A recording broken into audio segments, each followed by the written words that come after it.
We are live. We are live. Welcome to News and Nonsense at 9. I'm Auntie AK, aka the auntie of all the aunties, and Easter. And I'm here with I'm Farrahs, resident Caribbean queen. I am Nana, aka the Black Fairy, aka Dark and Lovely. guys. We are here, gathered here today because the world on this holy day is still Yeah. battling the evils out there. And we thought we'd help you navigate this cold, cold world and bring you the news our way. We're going to dig through all the news and nonsense out there to give you our take on it. We're here to help you separate the wheat from the chaff, the sap from the crap, from what you need to know, from what you don't need to know. But before we get into it, Nana, what do we need to do? Guys, you need to boop the like button on entry. Boop it now, please.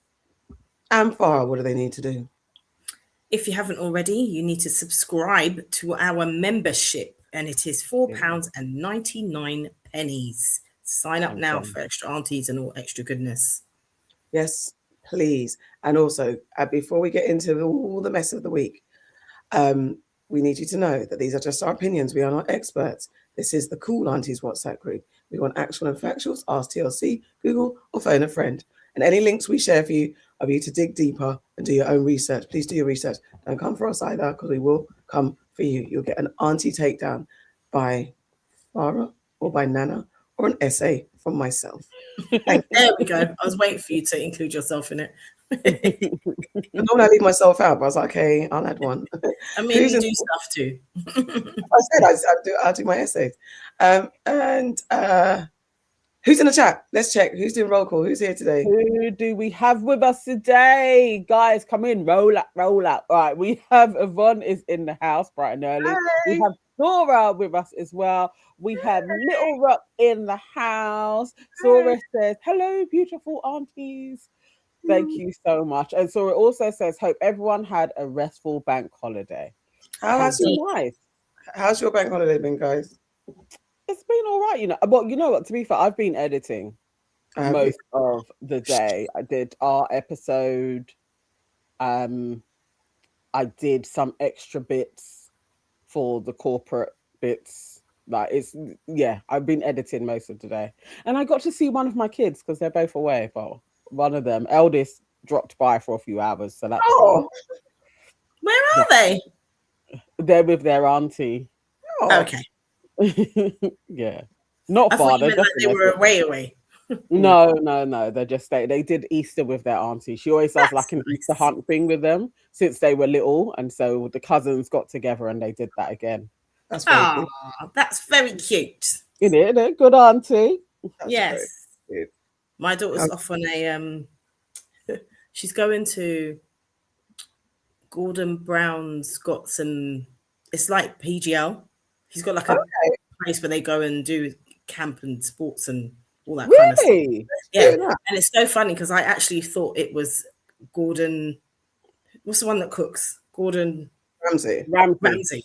I was there like, oh yeah, this is really good. She's gonna go on some cooking thing. And then when the paperwork came through, I was like, oh, Gordon Brown. When is she going? In a couple of days' time, she's gonna go. It's with the club the after school club. They've organised it, so it should be quite good. It's only for 2 days. Oh, okay, that's quite nice. But the uncles and aunties have been very good this week. My brother had her and her cousin Bestie were together, so yeah, it's been kind of nice. That's good. Oh, let's go then. All right, guys, let's get into it. It's been a crazy, crazy week. Sorry, I'm just trying to. So I actually feel very tired, even though I have done a lot. Actually, I think. All right, guys. First up, dun dun dun dun dun. As we reported in our main show, we talked about Kanye West and his potentially upcoming headlining appearance at Wireless Festival, but it has caused an outrage across the land. Politicians, religious groups, and community groups are calling out and saying, and not just those groups, even Black folks, lots of people are in a bit of a tizzy about Kanye's headlining, whether you're for him or against him showing up. It's getting to political levels. Sadiq Khan's come out, and now the UK government is deciding whether or not Kanye West should be allowed into the country following backlash over his planned wireless appearance. Now, I haven't actually, because it's breaking news, I haven't actually got, I don't know if you got, I haven't seen any footage of someone actually saying this on official side. There's more commentary at the moment. There will be more news stories tomorrow. But ministers are considering whether West's presence would be conducive to the public good. Prime Minister Keir Starmer described the prospect of the performance as deeply concerning. And this stems from West's past anti-Semitic comments and anti-Black comments. Let's not just forget that, because the focus is mostly on his anti-Semitic comments. Yes. People are kind of passing over the very many anti-Black comments he's made as well. The thing is, though, and also, you're right. Companies like Pepsi, Diageo, and PayPal have withdrawn their sponsorship from wireless, which is putting the event itself under pressure. And organisations at the Board of Deputies of British Jews have called for the UK to refuse him entry. And the situation is further complicated by precedent with West previously denied entry to Australia over similar controversies. Tickets are still scheduled to go on sale. Tickets are still scheduled to go on sale, and thousands of people have said they're going to see Kanye no matter what. So I don't know what you guys think. How are you feeling? What do you think about this next update? Go on, Farrah. What was you going to say? I was going to say that the outrage isn't because of anything he said about Black people. That is what is interesting. The outrage is because of that. No, I know, but I know we know this, like as Black people, that he said some shit. But all of the conversation from everything I've read and all the people against it, they are talking about the fact that he has made some very heinous anti-Semitic statements. But no one is talking about the things that he said about Black people. So I find that extremely interesting. You know, Keir Starmer coming out and saying, oh, I'm deeply concerned. Fuck you, Keir Starmer, quite frankly. And I'm saying that however many minutes in we are to this flipping broadcast. Because at the end of the day, there's a lot of things that Keir Starmer should be concerned about, which are more than words. He should be concerned about his mates dropping bombs on school children and no one saying anything. He should be concerned about the Palestinians all of a sudden are now going to be suffering the death penalty within 90 days because Israeli government have ruled to kill them all by hanging. He should be concerned about that. He should be concerned about an illegal war that President Trump is doing. He should be concerned about the fact that President Trump tweeted on Easter Sunday that he's going to rain hell down on Iran and drop bombs on all the infrastructure. He's got a lot more things that he should be concerned about rather than this. And that is not to say that I am actually here for anything that Kanye said, but, you know, the man said that he was sick. And are we not supposed to be forgiving? I think really, and I hear all of the Black folks who were turning against Lauryn Hill and all of the various people that went to his concert as well. There was a whole list of them going out. Like these are all the people that were in attendance. And I hear it. I absolutely understand the cancellation of Kanye West. And I respect those voices. It's just the people in authority coming along and saying anything about him. That's where I'm like, it actually disgusts me. And in the face of everything that is going on, I really do want wireless to still go ahead. Just if we have utter lawlessness, let's have it for everybody, innit? Like then let's all have it. Like it shouldn't be that we are holding Kanye West to a higher moral standard than we are Benjamin Netanyahu. Like that doesn't make any sense to me. I don't get it. So I don't know. I feel for the festival in a sense that you would know this, innit? When you're in a meeting and you were discussing who was going to be your headliner, you would know that Kanye West is going to come with a fight.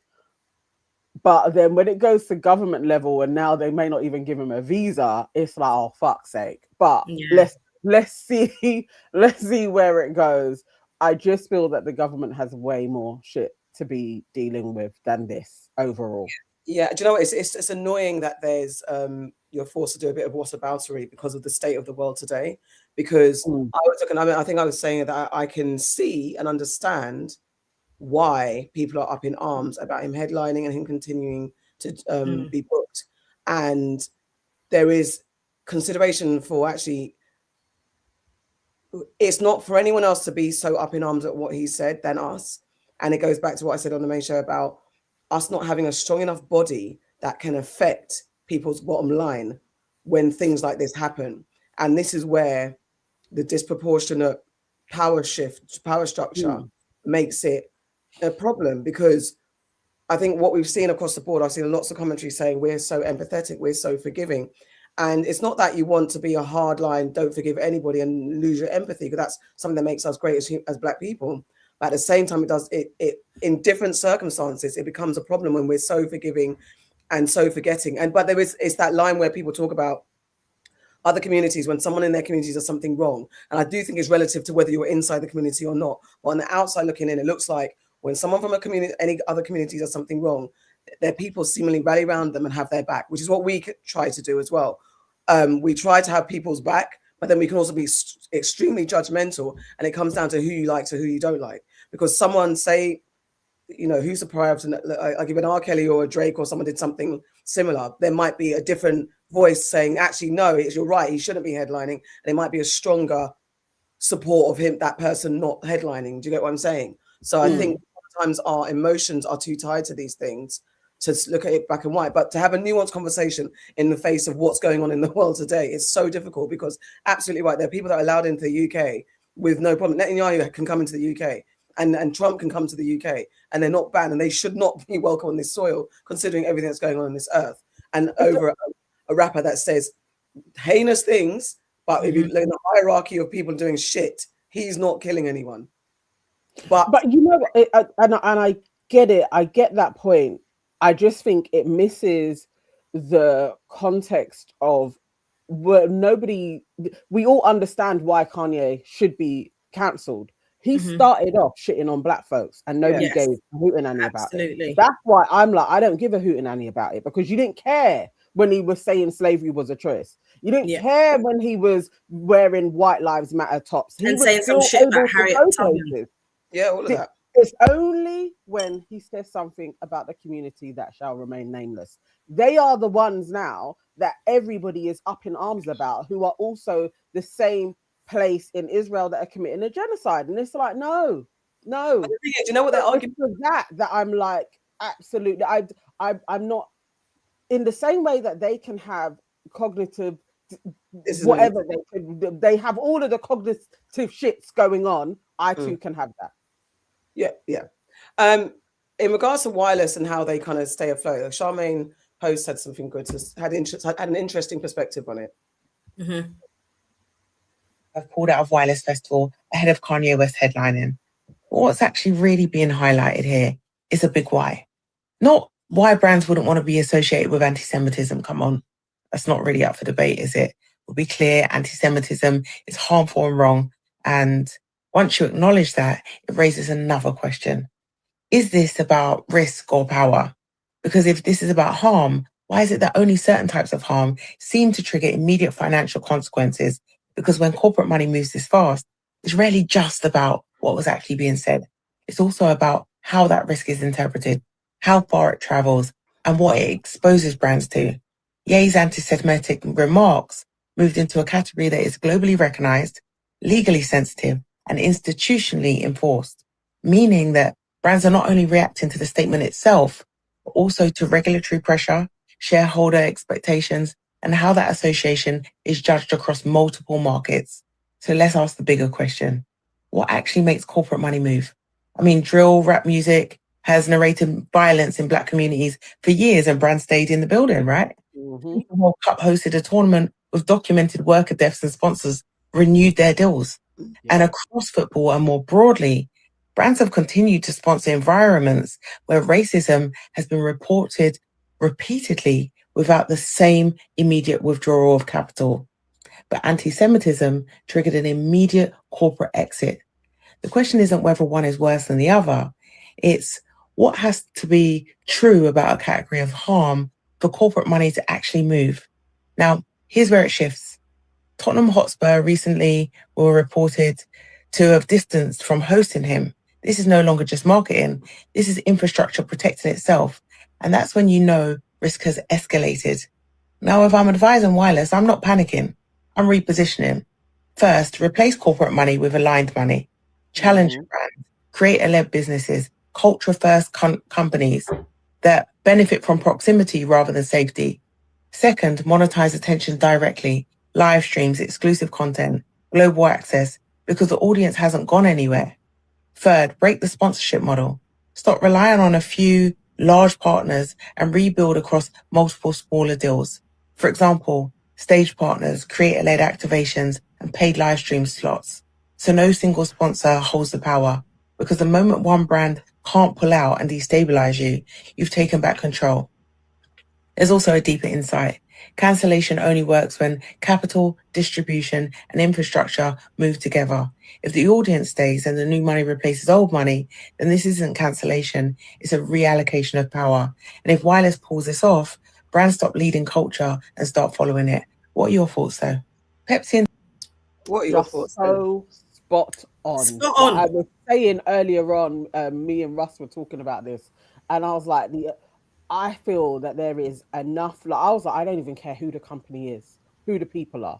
I just want wireless to still happen. Same. And I really hope, other than this visa thing, because the visa could take it out, but that they do follow another model and money comes in and they are able to be like, fuck you to all of those people that pulled out, because it's not real. And that's the thing. This is, who cares about Pepsi? Fuck off to Pepsi. Like literally, I really hope that other people step in so that we can have a true moment of a cultural shift where just because you have money doesn't dictate what morally we all can sit with. And once that happens once, it's a snowball. It will keep on happening. And that's what we need to take place. These are the parts of a revolution that I really am up for, the chaos of it all. I hope it happens. I hope they're not defeated. Kanye is just a vehicle for this, but it could be anybody. In the same way, it could be Bob Dylan. It could be Nika. It could be anybody that the establishment, the elites have decided you're on the outs. No, fuck you. We'll say who's on the outs because we won't attend. That's the difference. That's what I want to see. Yeah, I totally agree. It's this is the opportunity for them to pivot. Let's see what they. But if the visa is blocked, then that's the only thing. That's the only thing. That's the only thing, and it'd be interesting to what's the argue. I don't know. And the thing is, it's very interesting for we the people, because we the people, what do we fight? What's the fight? Because if wireless pivot and Kanye's allowed entry, what's the act? Are you going to support Kanye despite his anti-black words or anti-Semitic words, whatever you feel, or his political stance, whatever he's done? Or are you going to support him because you're a fan? Or are you going because you want wireless to be sold out, because then it shows that what's your stance once it's funny because at this point I feel like it's more than one thing. I do, because I think what I'm struggling with is, and again, like I said at the very beginning, this is not to say that I support any of the heinous things that he said, because I don't. And I mean heinous things towards black people as well.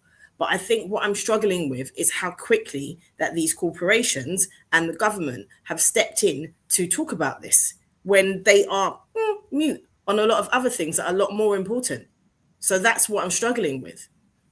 And part of me, because of that, wants to say, fuck it. Wants wireless to pivot, wants wireless to find another way. And even if Kanye doesn't end up coming for one reason or another, I want wireless to actually find another way, because Pepsi are not an organization that they should be aligning themselves with anyway, because they are funding a genocide. So they shouldn't be aligning themselves with somebody like that.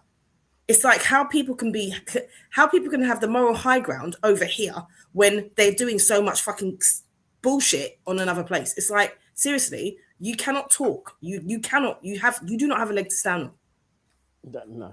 No, they don't. I was always like, I would go to wireless anyway. As I said, when we first spoke about it, before we knew that Kanye was going to be there, and there was hopes that maybe it could be Jay-Z that is the headliner.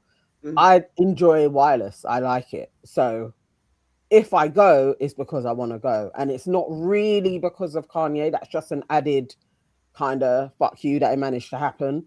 But generally, you know, we ain't got too many festivals in London anyway. So for that is probably why I would support Wireless above and beyond anything else. It's more for the festival scene. I was thinking about, because again, we've removed ourselves from Wireless for age purposes. And then there was a thought of maybe Jay-Z. I was like, okay, I'd be at the front. Kanye said I'd be at the front, but I'd be like this, side-eyeing myself and the world. But then, and with all the conversation that's been happening, I'm like, okay, so even Wireless themselves, because as you said, Farrahs, rightly so, like Wireless as a company, what do they stand for as well? Though they've been behind putting on black artists, and it is what it is, but then we also know, was it City Splash? What's the one that's got the white boys that run? City Splash. No, reggae. Land. Yeah. Reggae Land. So then what, and then they're going to book Afrobeat artists without thinking about the cultural appropriation or the cultural misalignment with what they're doing. Who are the people behind Wireless? What do they stand for? It goes so deep. It goes so deep when you want to like make an actual song, because we're fighting to make Wireless win, but does Wireless really care? What does Wireless? It's all of those type of things that I'd have to look into. And then it's like, can we just go to a concert and enjoy ourselves? Can we just go? And even then, chugging along to Kanye, yeah, singing along, and he gets in, he's here and all that stuff. And then maybe the next week he's going to be like, yeah, black people, you lot stink, and fuck you. And probably will. It's Kanye. Probably will. Like, but that's also, but it's hard because at the same time, I'm sitting there thinking, oh, how do I navigate myself to New York to go and see Jay-Z, who's a black capitalist? Just all of that stuff. There's all of that stuff. It is, and it's very difficult in the space that we're in to even just function, because you know, the more you look into people, the more you or to organizations, sometimes they're not for the people, and it doesn't matter what people that is. They're just not for the people, and it's like, where do you stand on that? There's shops that we boycott now because of what they stand for, and every time, as I said, you do a little bit more research, there's more people added to the boycott list. I don't care about boycotting Pepsi. I don't drink it anyway, so it doesn't faze me. I've Coca-Cola on the boycott list, so them swapping one for the other is, which they probably won't do. But I don't know. I think, again, my main issue is with the response to this, because when he was just saying anti-black things, people weren't giving a fuck. They didn't give a shit. No one was saying ban Kanye, apart from us. If he had stayed with if he had stayed just on the shitting on black folks, like let's say like Candy Sowens, just shitting on black folk, he would still be able to come over here. And she was the same when she was just shitting on black folks. It's only when they took task to Israel and Jewish people that things changed for them. And that's what I have a problem with. Yeah. Because truly, all lives should matter, innit? Right. One last thing, just to add to that. One last thing. Let's not forget, Keir Starmer didn't say fuck all about Diane Abbott when she was getting death threats. He didn't say not nothing. Well, his mouth was shut. He suspended her continuously. But that's what I'm saying about the lack of power, because they don't care. Trust me, if that group didn't have the political power, the industry power, the business power that we are not allowed to speak about candidly, then I think it'd be the same thing, because at the end of the day, we live in a world of white supremacy. Like, so that's even a difficult one. But we're allowed to say that. That's the thing. Now, power isn't in the tongue. That doesn't mean it's about money. Yeah, that's what I mean. Obviously, when we talk about the corruption that a lot of artists have spoken about, that has made a lot of money, people a lot of money in the media spaces off of the backs, again, of black folk, you can't even talk about that.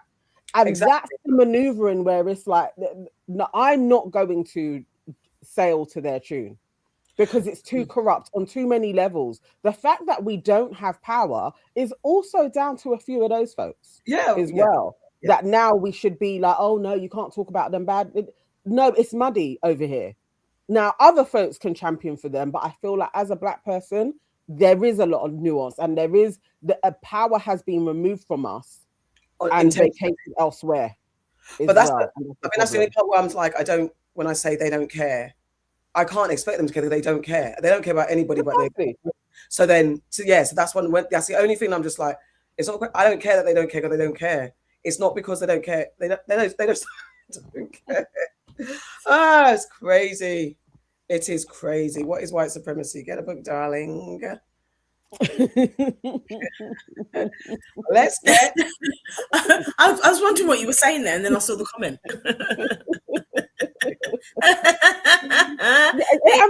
White supremacy is you asking what white supremacy is because you know clearly.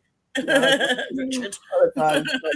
Plus, if you pay to play, darlings, we have our town hall. If you want to get involved in the chat, please drop your coins. Any donation is welcome. We like the higher end of donations, but whatever you got, drop it in the coffers, and you can bring yourself up to the stage and partake in the conversation. Now, let's move on to Farrah's take. What's your take this week, girl? My take this week is about, so on April Fool's Day, I want to say, I feel like it was April Fool's Day in America. They finally took to the Supreme Court to hear about the birthright. So on Trump's first day, he signed he signed something saying that he wanted to do away with the 14th Amendment, which is basically stating that anyone who is born in the United States of America is automatically a citizen. It's as I said, it's in the 14th Amendment. So he signed a resolution to get rid of that, saying that America is the only place in the world, which is a lie, that allows this to happen. There's lots of other countries where if you're born there, you're automatically a citizen. So it was heard in the Supreme Court. Initially, a few of the local governments, the courts were saying that they were going to ban it, but the Supreme Court said that they didn't have the authority to do that, which is why it went where it went. So I'm going to share with you some links that I've seen on the old Instagram where we can just have a look at it and then discuss people. Okay.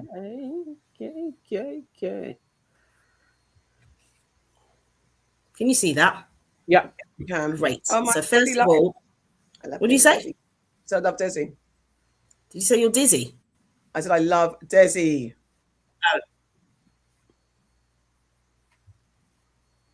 We can't hear it though. It's on mute. That's weird. It's on. I can see that. Oh, it's on mute. It's on mute. Oh, sorry. Try this. They argued he couldn't legally enter the country, despite having been born in the US. His parents. Sorry, guys. Technical difficulties.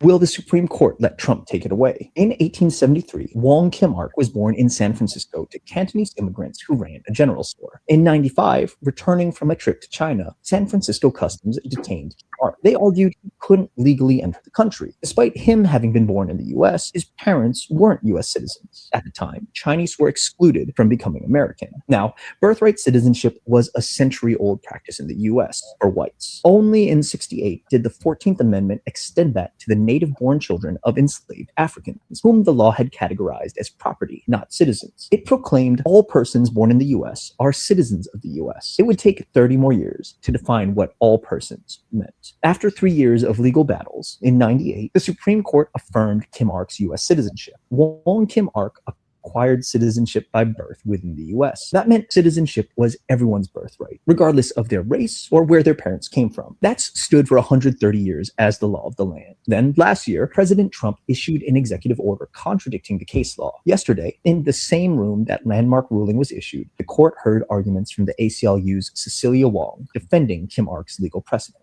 A ruling is expected this summer. Meanwhile, Trump tweeted, "We're the only country in the world stupid enough to allow birthright citizenship." Nearly 36 countries around the world have birthright citizenship laws. You got birthright citizenship.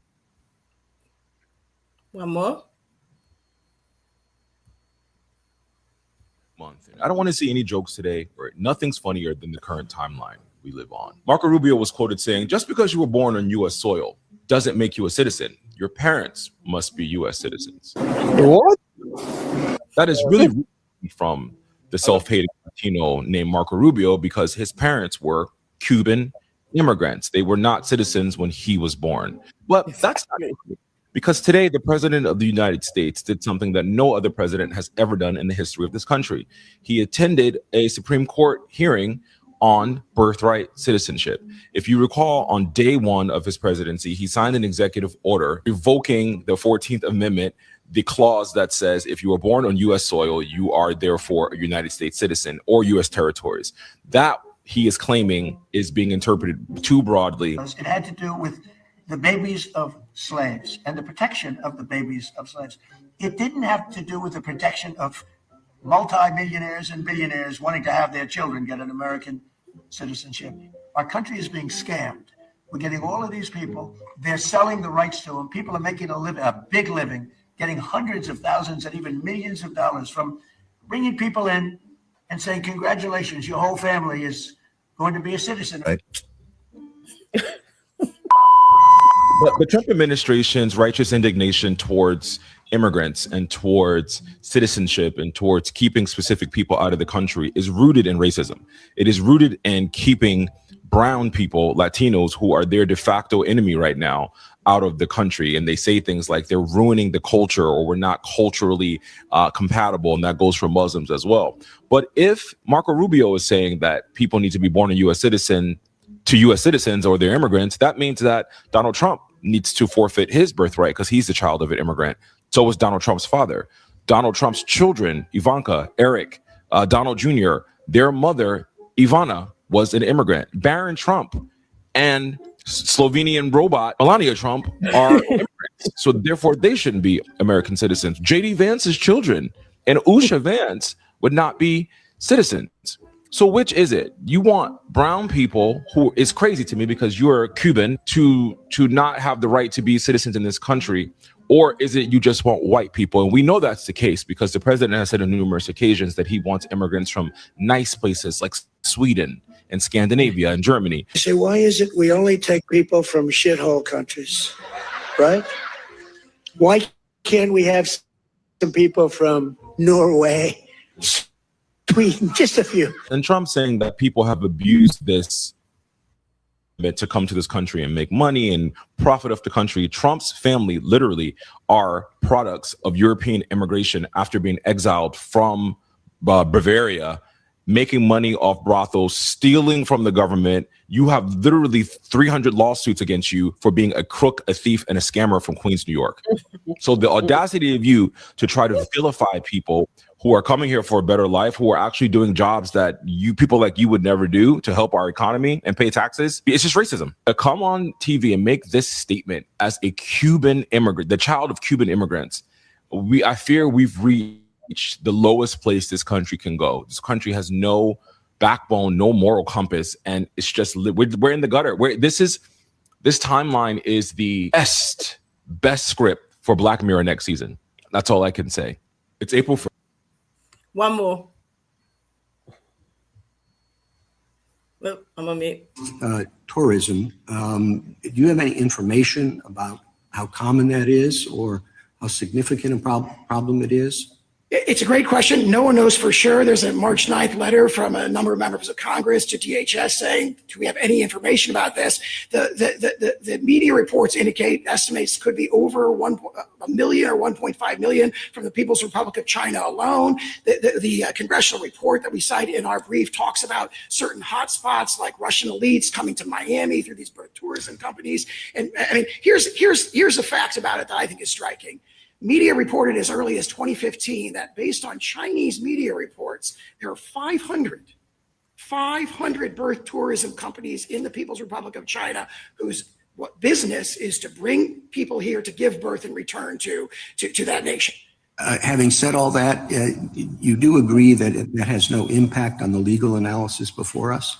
I think it's, I quote what Justice Scalia said in his Hamdan dissent, where their interpretation has these implications that could not possibly have been approved by the 19th century framers of this amendment. I think that shows that they've made a mess. Their interpretation has made a mess of the provision. Well, it certainly wasn't a problem in the 19th century. No, but of course, we're in a new world now, as Justice Alito pointed out to, where 8 billion people are one plane ride away from having a child who's a U.S. citizen. Well, it's a new world, same constitution.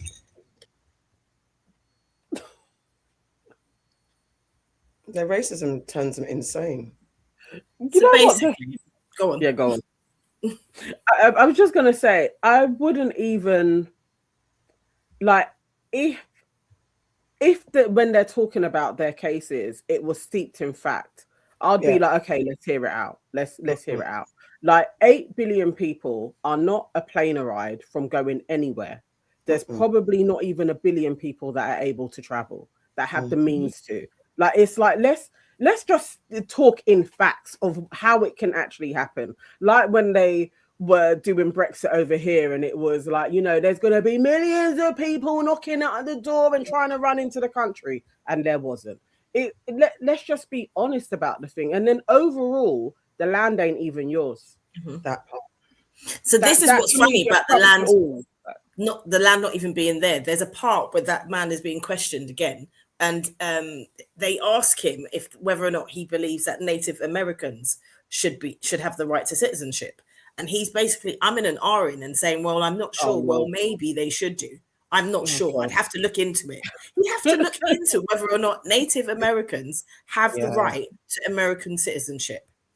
But the whole thing I find hilarious. Again, it's steeped in hypocrisy when you look at all of Trump's flipping line of children. Not one of them actually should be a legal citizen then, according to his take on the 14th I think Amendment. it's one. I think it's Is Tiffany. it one? Tiffany. Oh, I always forget about that one. Yeah. That's not Ivanka's, is it? That's, no. That's Tiffany's why, yes. She's got an American mum. That's it. So all his kids, apart from Tiffany, all of their mothers were not legal citizens when they were born. Every single one of them. Trump himself is a child of immigrants. Mark Rubio is a child of immigrants. So all these people that are standing up and talking, what are you going to do when this? Let's say this goes through. What are you actually going to do? Nothing, because they're not going to fight. It'll be all for the newborns. No, Will Smith were aware of that. We spoke about that. Yeah, we spoke about that. They didn't tell lots of people about it, and folks were here, and then they were going to renew their passports, and then found out that they don't have citizenship. I think I don't agree with it unless you can absolutely prove that your country is at human capacity. That's the only way where I'm like, okay, and we don't, is there any such place other than flipping India, I think, at this moment in time, maybe parts of China, where you can say there just isn't enough ground space for the humans that are occupying it. Like, I don't believe it. Other than that, I just feel like it's really racist. And you can't be raping countries, taking their resources, and when folks need to leave their homelands to come here to work for various different reasons, you're then talking about you're going to use them as a workhorse, but they can't get a passport. No, it's out of all. It's wrong. That's all. That's just morally bankrupt. It's really wrong. You can't do that shit. That's what it is. Definitely. It's the wrong people are making decisions, because there's nothing wrong with protecting your borders in a sense if you feel like there's an over influx or something like that. But when you're destroying other countries, destroying other lands, and you yourself are an immigrant, and worse still, you're inviting the right immigrants, and you're, in their words, the right white immigrants. Oh yeah, lovely. What did he say, from Switzerland? The South Africans are welcome. So you're not even saying true to your word. And then also someone can pay for a stupid gold Trump card and come in if you've got millions and that. And then that. It's just a corrupt, as everyone's saying, it's a corrupt system that makes no sense, and just moves the goalposts for anyone that they want to come in. He was charging, and probably is still charging, 5 million for the gold Trump visa, or whatever it was called, 5 million. But then in this statement, he's saying there's too many rich people too many rich billionaires out there who are trying to come over and make take advantage of the country and get citizenship. What, like your mate Elon, like him? And then over here, Elon is now basically paying women over the internet to have his kids. Like, what type of shit is that? No, come on, this is ridiculous. And I hope it does. So what they're saying, summer, it will be reviewed properly. I hope it doesn't go through like how it was put through over here. Wasn't it put through under Thatcher? I feel 83. Probably, because she was in power until 89, I want to say, or 90. No, 89, I think she was in power till. I feel like it was under Thatcher's watch. Yeah, it probably would be. It probably would be under her, because the thing is, like you said, we've spoken about it before. I actually know someone who that happened to him. He thought he was a citizen because he was born here, and then he went to get a passport, and they said to him, "What do you mean you want a passport? You're not a citizen." So it happens. And then over here, also got Nigel Farage wanting to do his nonsense with indefinite leave to remain, but the UK government are also trying to do something about that. Hold on, let me see if I can share. I've got a clip about that too. Nigel Farage. Nigel Farage is basically. I mean, the reason why people aren't talking about the UAE because we're not in the UAE. I don't understand. Someone's saying that why aren't people talking about why you can't get passports in the UAE? But I think that's a unnecessary equivalence. Here's what you need to know. My name is Zing Singh, and I'm a journalist who's covered immigration for places like Vice, and I made this viral video about indefinite leave to remain. Well, guess what? Big changes are coming to the rules. Now, if you don't know what leave to remain is, it's called something like permanent residency in other countries. You come here legally as a worker or student or whatever, and after paying thousands in fees, you can apply for the right to stay without needing any more visas. Right now, you need to be here for 5 years before you can apply for leave to remain. But the Home Office is proposing to extend that to a baseline of 10 years, which can be reduced or increased depending on your circumstances. For instance, if you consistently earn over 125K, you can qualify within 3 years. Earn over 50K and can qualify within 5 years. Bear in mind the median annual salary in the UK is £39,000. So that's a lot of money you need to be earning. The 10-year period also decreases if you work in healthcare or teaching or if you volunteer, but only by 3 to 5 years. But the government also wants to be able to increase how long it takes for you to qualify by even more. If you're a low-skilled or medium-skilled worker, which includes social care workers, you'll start from a baseline of 15 years. And if you receive public funds, like housing or child benefit, your qualifying period can be increased by an additional 5 to 10 years. But the people who will be worse off under this are refugees, who will have to wait 20 years in total. So who will be affected by the new rules? The government wants this to apply to everyone in the country who has not yet already received indefinite leave to remain. So basically, you might be a year away from qualifying right now, and you'll get hit by these new rules regardless. Now, it's important to note that this new policy hasn't come in yet. There was a public consultation on the proposals which finished in February. That means there's still scope for the government to make tweaks in response to that consultation. But the Home Office has said she wants to introduce the changes by this autumn. That doesn't necessarily mean they'll come into force immediately. It might be left until 2027. She hasn't said. But if you or someone you know is on track for indefinite leave to remain, let them know about these proposed changes. It could change their life, and not in a good way. Disgusting. It's just absolutely disgusting. Do you see those numbers? 20 years. 20 years of being here, paying tax, being in this country legally, and then you have to wait 20 years for indefinite leave to remain. It's disgusting. No, it's disgusting. What So what's the argument here that we're not talking about the UAE, we're talking about America and the UK? What's the difference? Why are we not talking about the UAE doing the same thing? Because I'm just different. You know what? Little Shine just spelt it out there. Read it. It literally is. It's not the same. It's not a democracy. They don't have the same channels of entry. There's no what. Why are we going to talk about it? They have their systems that are not the same as the Western world. So it's done and dusted. They've got their ways of doing things. Does that help? I don't know what there would be to discuss around it, really. And also the difference is we don't discuss everything from everywhere. We don't discuss what's going on in Norway because we've got like 0.1% of people watch our channel from Norway. Now there's a large difference because it's 30% watch our channel from the US. So we include their news because it affects over here as well. So you see, and we always talk from a Black perspective as well. So there's that. Maybe you're new to the channel, but that's where we come from. Okay? Thank you. And also, what as you just said, just to reiterate that, what America does, we follow behind quite quickly. So it's good to know what's going on in America because, as we said, Nigel Farage and Keir Starmer, and it doesn't even matter which bloody party you're aligned with at this point. They follow suit. Policies are following the same suit, basically. Right-wing fascism and right-wing isms are on the rise. So everyone's borrowing from everyone and everyone's fucked of colour, wherever you are. So, and I think, there is definitely been kind of like the Reddit streets. There's a real sway to move away from American companies, because this country effectively wouldn't be able to run. We are being run by American companies. Like most of our food supplies are coming in through American companies, like Asda being owned by an American corporation, like Amazon being so we have what they do affects our life over here. Aside from who is watching us on our channel as well. So we have to keep abreast of what's going on, because in effect, we're being run by American companies, and we don't have UK companies actually doing similar. Like we don't have a UK equivalent to Amazon to rival it, to actually be like, oh, we're going to buy from Sahara. Like we don't have that, and that's a problem for us over here as well, because if shit goes wrong in America, it's like it affects us. Yeah. And I really do feel like we have to separate things out a little bit more if we're going to be secure, especially as they're basically ruining their own country. It's like, actually, this could affect us over here. Exactly that. Thank you. Hope that helps.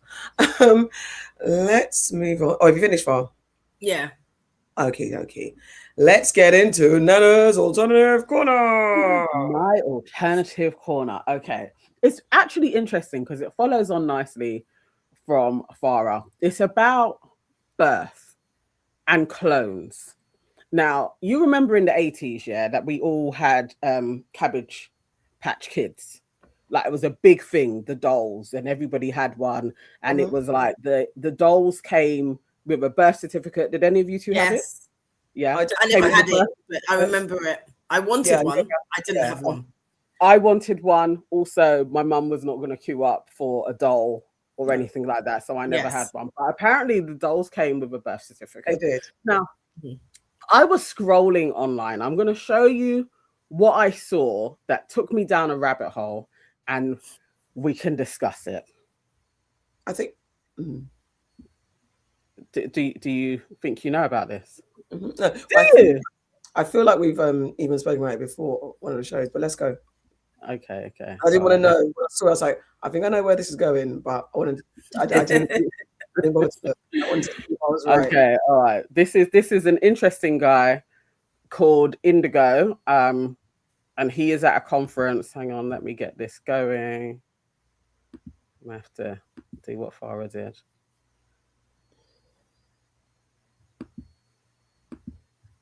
Can you guys hear? Not at the moment. The theory that there's so many clones coming into Europe, right? That would mean there's even any clones in this room right now. There must be so many. 80% of the Caucasian population. 80% of the Caucasian population are clones. So it's not about racism. So also, it's nothing to do with race. Is there any signs? Is there any signs that you could have a clone in your life, that you're in love with a clone? Like I know a lot of people say that they don't think, they don't have internal dialogue. Is there anything you've come across? That's exactly what I was about to say. So Dolores Cannon did the work on this. So Benjamin Franklin also wrote about this, saying that there was a dire need to fill America with Caucasian people. So for whatever reason, they decided to do that. They say that there is no inner dialogue, and they called it whitewashing. But Dolores Cannon believed that 80% of the population that look like me can't trace their family tree back past really the 1800s with any accuracy, and we refer to them today as NPCs. Wow. She said they were soulless. I don't think anything living is soulless. I think we all have a connection. But it was called whitewashing, for want of a better expression. And it was to make out, and they did this at the World's Fairs and Expositions, they would have on display people from indigenous tribes, and they would bring children from Africa, put them on display, and they were labelled as primitive and savage. Wow.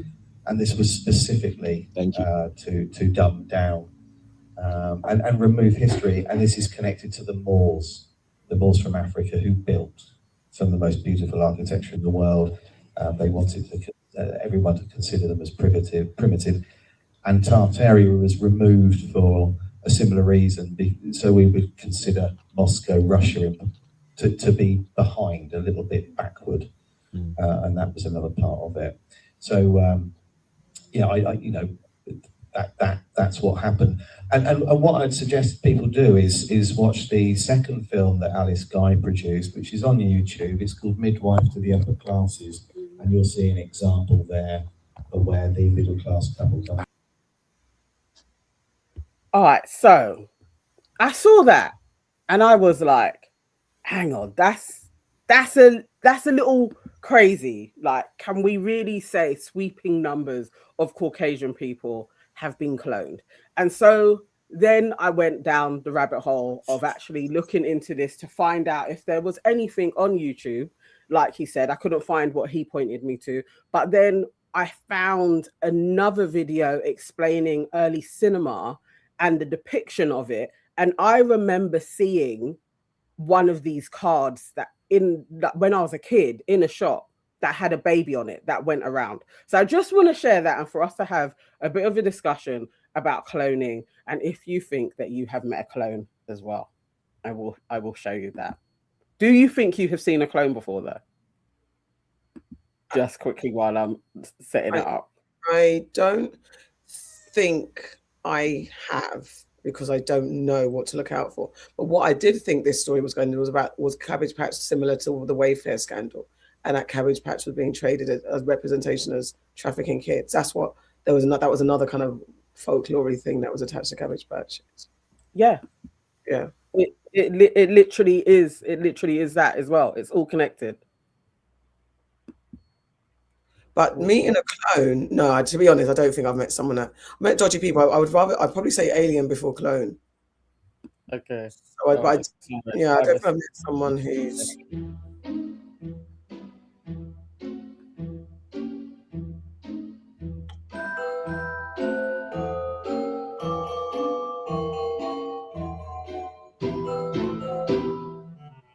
That footage you just saw is real.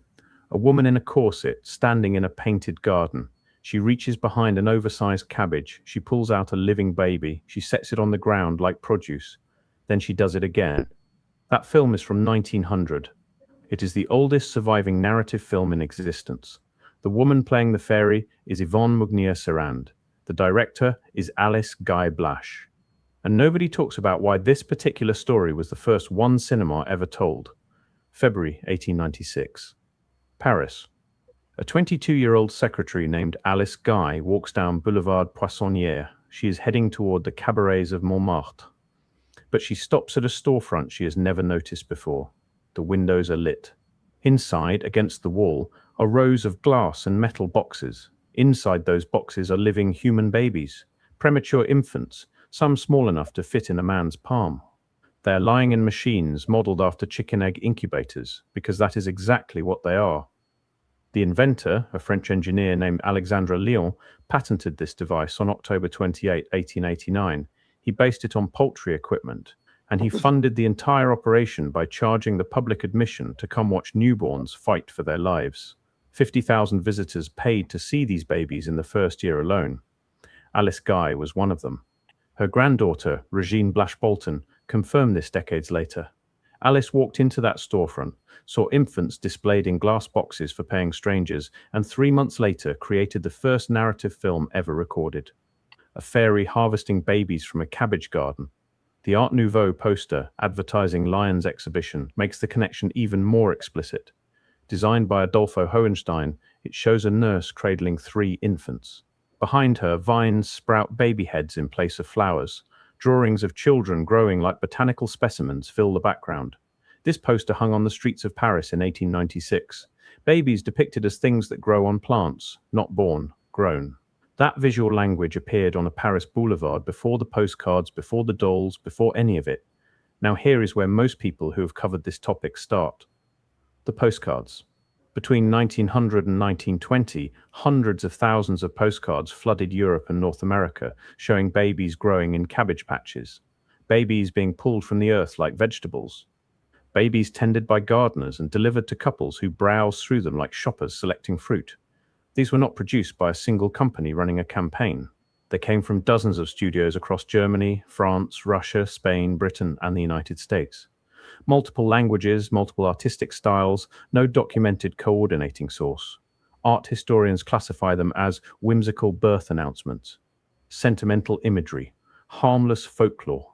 And they are partially right. In France, children had been told for centuries that boys come from cabbage patches and girls from rose bushes. French parents still call their babies mon petit chou, my little cabbage. In Scotland, children placed cabbage leaves outside to ask fairies for siblings. In Ireland, you were told you were found under a stalk of cabbage. The folklore is old and widespread, so let me address this directly. Maybe the postcards are exactly what our historians say they are. Birth announcements based on folk tradition, charming, innocent, unconnected to anything darker. If this were the whole picture, I would accept that explanation and move on. But the timeline refuses to stay innocent, because during the exact decades these postcards circulated, between 1900 and 1920, the largest mass displacement of children in American history was underway, and the scale of it is difficult to process. I will stop it there. So I was truly fascinated by this, because it seems like, and he goes on to actually depict this starting from like the 1700s as well. For like 300 years, there seems to be an injection of white babies flowing from Europe to the Americas and populated in lots of different ways. And there's lots of different stories to it, but it doesn't make sense for how many humans there are and for how many children turned up on the orphan trains, which is documented in history, with kids being shipped over to the Americas. I feel like they were being grown. I don't know. Again, I don't know if I'm mad, guys, but honestly, this feels very real to me, that there was something going on and there was a whole load of people that are cloned that are in America. What do you guys think? You know, the thing that then I think someone in the chat has a test tube babies and things like that. So cloned, it's so interesting because cloned makes me think of like a bunch, like a factory line of robots. Like obviously not robots, but you know what I mean. Whereas I wonder if it's the same. I guess it's the same thing. But if there was a factory of babies being created and born because they wanted to populate the world with whites because they were scared of running out because they knew that they were in minority, I wouldn't put it past anybody. It's just funny that sounds too crazy. Like really, with how they are now, with eugenics, with actually no, it's not crazy. I think being like, I'm going to have lots of kids. I'm literally like, I don't think this is that wild. I don't think it's that wild. I think it's a clone part of it that makes it, because that's why it makes me think of a copy and paste machine, like literally 3D printing kids. But I suppose what it is do we really think they stopped with Dolly the sheep? No, definitely not. And I suppose like we've talked about it before, like when we were talking about aliens, sometimes things that you see in films, they're telling us part of the story. Mm-hmm. It could explain a lot about some crazy people in the world. But I don't know why they would do all this science and then stop at a sheep. And they're definitely not going to no, I think they've definitely done some shit. But I don't know. The population explosion in America, just the sheer amount of white people that are there as well. I am like, this could actually make sense. To be able to populate a space with so many white people. From where? Where was this huge migration from? And where was the empty lots in Europe then? Loads of people were going. Like, you know, when you're just like, I know what you mean. I know what you mean. Because when you think about how many people were transported in slavery, and there's a massive gap in where those people came from. Yes. I don't know enough. I don't know enough about the Europeans and what that left. I know about small towns maybe, but I don't know enough about entire countries and how they were left once people started emigrating to America. I think like even the premature babies, as somebody that has had two, you don't have time from when you have the child to incubator for the child to have been transported somewhere, for a man in a shop to have placed them in the incubator. Like, it's like, this doesn't make sense. How many people were out here giving birth, having a whole load of premature kids, that he would be able to have a space like that in France? in a shop, but they also had similar going on in Coney Islands as well. And it's like, yeah, but then I do think that there's lots of, someone said it in here, there's lots of human trafficking. So if there's human trafficking going on and they're abusing women and these women are having babies, okay, don't get me wrong, the number that are in the incubators in those shops is crazy to me.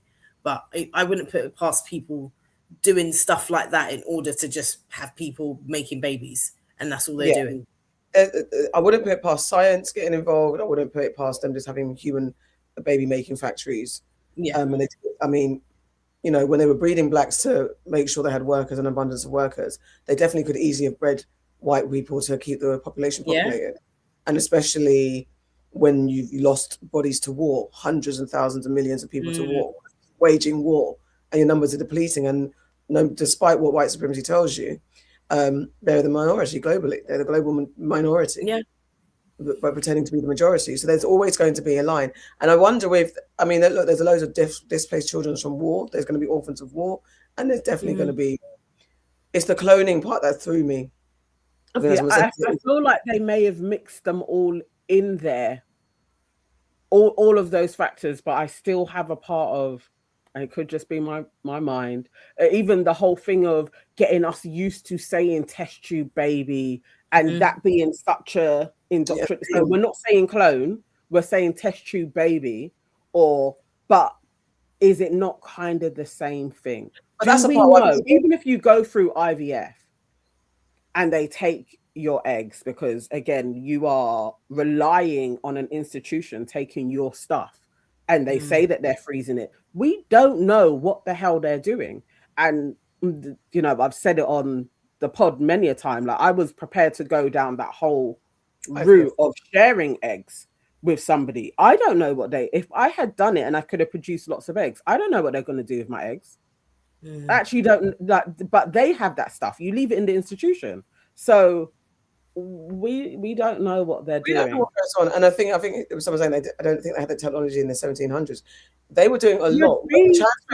How did the pyramids get here? Like, you have to remove yourself from that, because we're only, as the common civilians who aren't up in those, behind those scenes, we don't know even a smidgen. They've kept a lot from us, because first of all, they don't need us to know, because they're going off doing it themselves. They can't keep power. They can't keep control.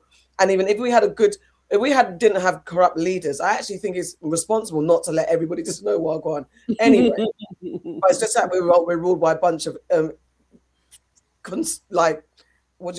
corrupt mother effers. That's the problem. But if we were ruled by great people, I wouldn't want my people to know the stuff that I discovered anyway, because it could go. That's when it starts to corrupt, and that's why they are corrupted. We don't know what technology they had in 1700. Before we know, they had everything patterned. And so let's drip feed it to these people, because we give them everything. We got into everything now. We got too much.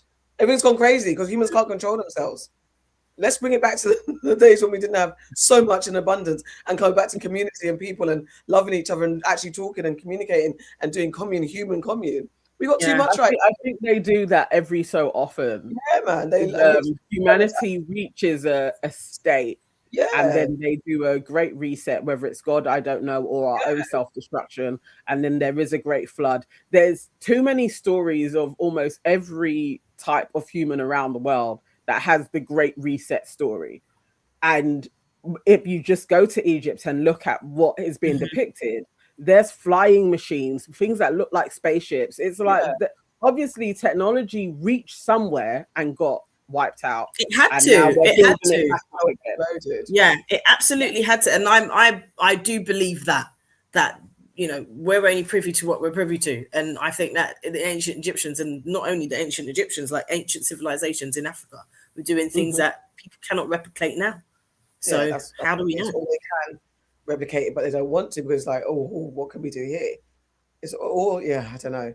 I don't even, when they drop at this point, even when they're telling you your results, they don't even know. Like, if you don't get consistent, even if you do have a consistent doctor, you just can't trust anyone. Even my doctor doing my test results, like, what? Are you sure? Because the other day, was it actually my blood? I'm always a bit like that. Is it actually my result? But my one is when they lose my shit. Like I've had far too many times I've gone to the doctors and had blood tests and smear tests and all types of different tests. And then when it comes to results, they're like, oh, we've lost it. You need to come back. Why are you losing my shit? What are you doing with it? I was so nervous when I had my what do we call it? Fibroids. I can't remember the name of the operation. When they were looking at my fibroids, and they said, "Oh, we moved a few. You were fine. Your fibroids aren't too big, but we moved a few polyps." I'm like, what? Well, that's just tissue. That's where I could go and see a queer walking down the street, and see 12 of them. Like, it's true. Even me, I had my lipoma removed the other day, and they're like, "Do you want to see it?" Yeah, I want to see it. But they could. That's my tissue. They could literally make another me. Because after they showed it to me, I didn't see them put it in a bin. I don't know what they did with it. What you're not, when you give birth, you're not allowed to have your placenta anymore? Or? No, you're not. No, I don't think you've ever been able to hear, but I think in America, in some hospitals, you can ask for it. Yeah. But I definitely not in the NHS. You can't. They won't give it to you. So again, what are they doing? New? What are they doing with your placenta? Is that new though? Because I swear one of my cousins kept their placenta. I think it has been rolled out within infections. It may not be that new, but definitely there are. I know my NHS trust. You are not. Nobody can take it out. Look at that, but therefore they want to take it and use it for stem cells. It's interesting because Kufro cut from a different cloth. Okay, they can keep it in America, but.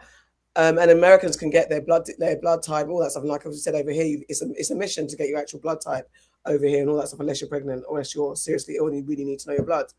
Like, it's hard. It's interesting why over here it's hard. Other countries it's not as hard. But no matter what, I wouldn't put America being the first place to do all the DNA testing. And UK, I mean, they're in cahoots anyway. And I just But then maybe there's a reason why there's free healthcare, because you go into it and you're like, it's free. Yeah. Have at it. No, is that not the thing? Nothing is free. Have at it. So we don't know what they are doing, but yes, this is just another alternative story, just for people to think about. Why are there so many white folks? Like, where do they come from? And why were there so many kids being trafficked? I think these are all things for us to sit down sometimes and ponder. And yes, I think it was Sora that said about Robbie Williams. His reptile story is on the doc. I will come to it, as well as Britney Spears has a similar one as well. Somebody shape-shifting in her face. We will discuss the reptilian soon. Okay, let's get to the rest. So first up, we're going to talk about, we spoke about it on the main show, but we wanted to go into a little bit of a deep dive of what happened in Clapham Common and whether it is it racist to call it out, or do Black people lack accountability? Because there's lots of defense and criticism of how this is reported. So first of all, I'm going to show you guys who didn't know about the kids running amok in Clapham High Street the other day. I'll share a video of that, what happened, and then some racist comments, and then some comments. Oh, I let you touch it. You tried to chip it. Clapham High Street just became a literal no-go zone. For the second time this week, a massive crowd of teenagers has stormed local shops in what looks like a coordinated social media flash mob. Supermarkets like M&S were forced to bolt their doors as groups rampaged through the aisles. This isn't just a one-off, it's a viral trend that is starting to paralyse London's high streets. The Met Police have flooded the area with a dispersal order, but the tension is still sky high. Is this just a temporary craze or a sign of deeper issues in the city? Join the debate in the comments and follow for the latest on the London streets.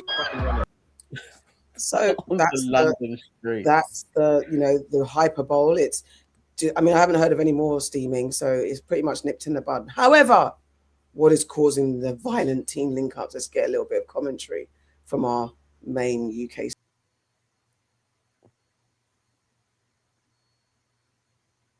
Oh, it's off. So mute. We got no sound. Have you not? It's playing loud on my end. One sec.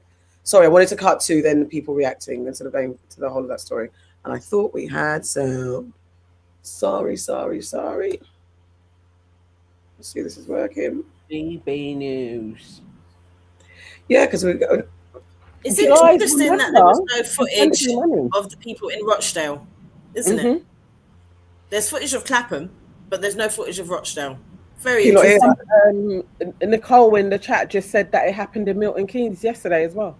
Yeah. No footage of that either. Okay, hold on. Can you not hear it? No. Play?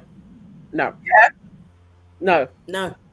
Why? Okay. I don't know what just happened. It was like fine on the other woman. Then as soon as you switched over, sound went. All right, hold on. To be fair, I didn't know about. I was looking at the London stories, so I hadn't seen. Is it working? Is it working? Play. It's not playing. No. All right. Let me stop sharing and come back again. Yeah, maybe it's that. I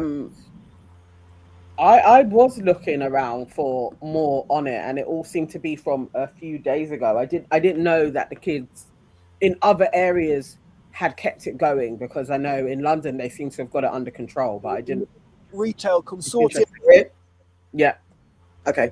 Estimating that last year there were 5.5 million incidences of shoplifting, and many of them violent and abusive. And I've been out here on the high street in Clapham asking people here whether that's something they're worried about.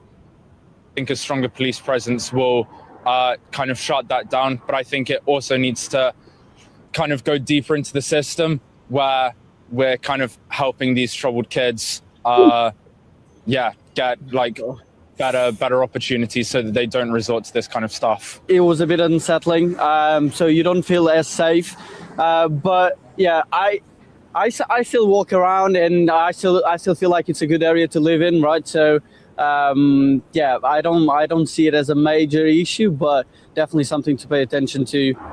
And the majority of people who shoplift, I think, do it all the time. But to get away with it, and the shops, the shops has a security on their door and everything, and probably in the shop. So you could say they're not doing their job either.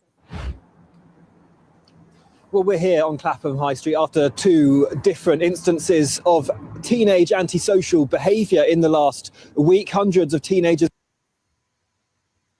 How have they mixed up the two together with general shoplifting and what happened with the teenagers? I'm not understanding the correlation. Can you hear? So whatever the hell they... Yeah. They then proceeded over. We're watching it now. If you're watching on TV, they then proceeded over to Clapham Common, where they tried to set the whole place on fire. The police, their reaction to this was to basically watch, and they made 2 arrests. That's not good enough. So that happened on Saturday and Tuesday, and there are great fears that it's going to happen all over the country, other areas of London, because it's a social media thing where these kids, they call them linkups, and they all go on X and TikTok and Instagram, and they all turn up at the same place, and they cause merry hell. They're basically terrifying physical riots. After this, and amid all these fears, the London Mayor, Sadiq Khan, cropped up and said, London is a safe city. Well, I've got a lot of arguments about that for a kickoff, but that is not the time. This is not the time to say that, is it? Given what we were seeing in Clapham. It's not at all. And I was a young PC at Clapham in 1989. I started there, and I was also a detective inspector there about 5 or 6 years later. And it simply, that would not have happened in 1989. There would have been, I reckon, 60 or 100 arrests. Never mind 2 or 3. And the message it sends out to people is to be afraid. You know, it's no good the mayor saying, "Oh, it's safe" and all that. People can't help but noticing there's something wrong. You know, that these people are out of control. Not only are they out of control, but you had the detective chief superintendent at Lambeth saying that you know, you've got to look out for the consequences. Well, what are the consequences of it? These kids, they don't see any consequences. No one gets arrested, and they can just keep doing it. Yeah. All right. Anyway, so, like I was saying before, funny, there's no footage of anything happening in Rochdale, is there? Anywhere, this happened in multiple other places in the country, but they're focused on Clapham, where they are predominantly black people. And there weren't only black people doing that shit, but that's their focus. And it isn't only a London-based thing, but that's their focus. It's very interesting. Yes, so there's that. So there's the lack of footage, which I wonder if it's going to come out, because if it happened over Easter, if there will be more tomorrow. I'm going to keep a very good eye on that to see what comes out, if there's anything more. I mean, it's not hard to get news because the news doesn't sleep, so it's interesting. But yes, but with that aside, it's going on in Rochester. There's this and there's that. There has been conversation about the disproportionate reporting, but then also there's a conversation which we had was, is there any type of a lack of accountability from black folks on this? Are we reacting to the racism and the disproportionate reporting, which we know is going to happen? Are we looking at what our kids are doing, or should it not be the case? And whatever, what do you guys think? I think the reporting is incorrect as well, though, because from everything that I've heard and people that are in the chat now, they're saying that people didn't actually fear for their life. It was more annoying than it was violent. And the fact that that man's on GBN News talking about they want us to set the place on fire, what? Unless you mean it like, oh, they're just causing a havoc and they're setting the place on fire, or do you mean it literally set the place on fire? Because it didn't look like there was anything like that happening. I didn't see. So there has been no reports of arson attacks. Because if there was, we know that would have been out here front news. If there was, we would have seen the fire. we would have seen the fire. And there would have been more people arrested. But also, it's just a case of that they didn't interview. The group that they're talking about here. They didn't interview anyone from that group, which I also find very interesting. They didn't interview any of the shopkeepers along Clapham Common. They didn't interview any of them. They just interviewed a few bystanders. That was it. So I don't know if that's necessarily, because what would they? Why? What it would have been worse. They're local to the area. Thank you. So as a shopkeeper, you're probably going to know what has caused the powder keg for it to spill over. You would know as a shopkeeper the environment of that high street that would have allowed these kids to even think that they could do that there. That's where local policing, if you are like, this is a street that we can do this in, because there aren't any police that are around here. Like Will Smith said, the police station had closed 15 years ago. They don't necessarily pick places from, let's do here. There is generally a bit of a vibe of we could do that there. Yeah, definitely. And as a shopkeeper, you would be able to say, our high street has deteriorated, so this could actually take place. But then it turns the discussion away from the kids being there to social. But for GB News, all they want is the exaggerated, like, these kids are feral and they came out here. Exactly. Now that's one side of it. They're flipping bored. And who is to blame for their boredom? It is the measures that we were all paying into, our tax money going into youth centers and stuff for them to do. And it wasn't too long ago that schools were supposed to open up. Every school was supposed to open up in the holidays and after school, and they were supposed to have provisions for young people. That was supposed to happen, and it didn't really come into, after the Labour government put that in, we had the Conservatives for 15 years, and they never fully committed to that community space, which has been lost. So yes, they're lucky this doesn't happen every day and every single day. Exactly. Realistically, you're actually lucky that that isn't what it is about. But I mean, two days of steaming with the world as it is, I think London should be like, you know what, it's not so bad. It's not so bad, really. Let's get what Elaine's perspective on this. Just a quick announcement.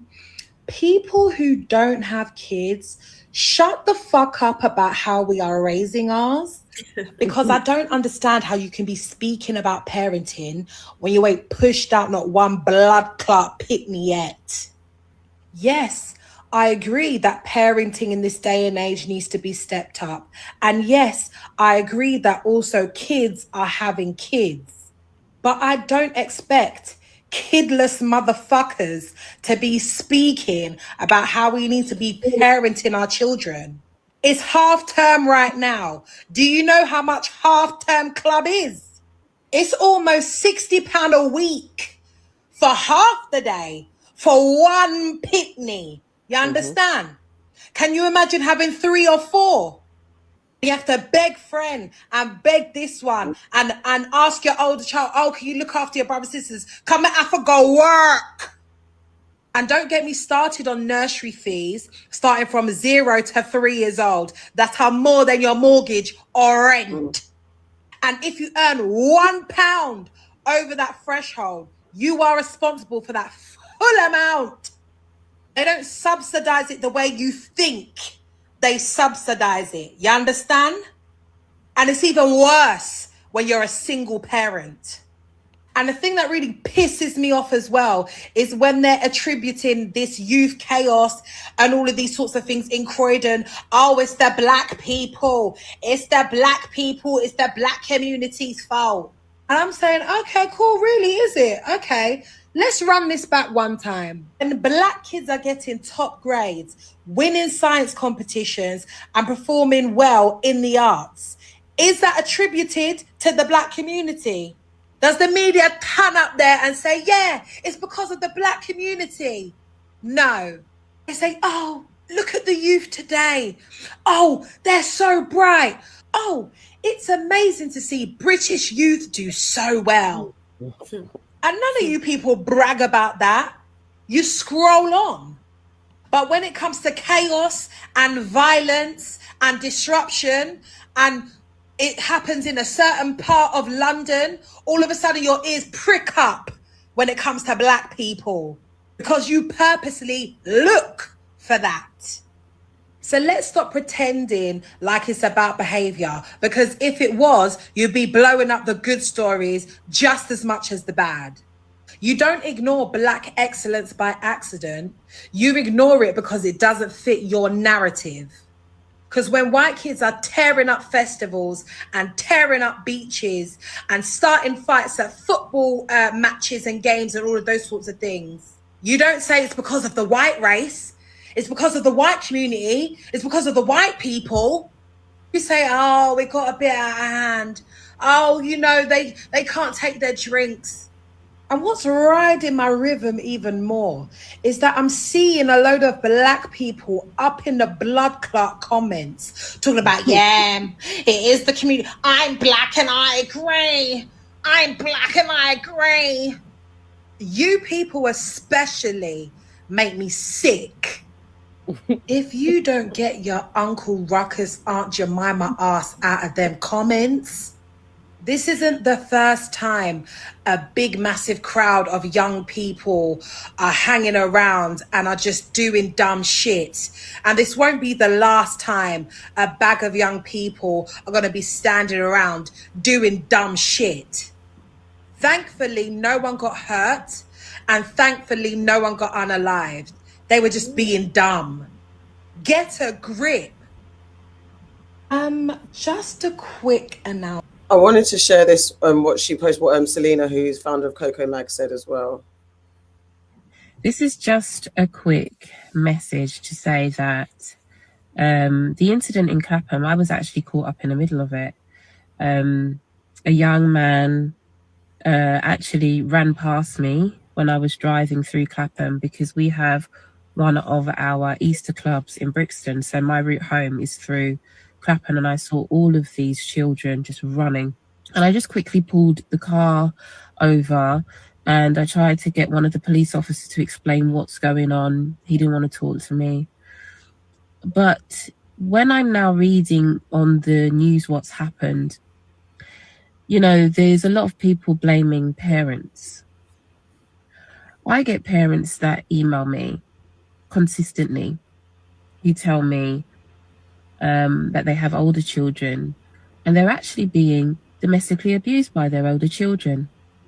They try and tell them what to do, and they say, you can't tell me nothing, because the government have taken, for some of us, the right away to parent how we were raised. Social services have taken the right. Black mothers are judged more than anyone else on their parenting.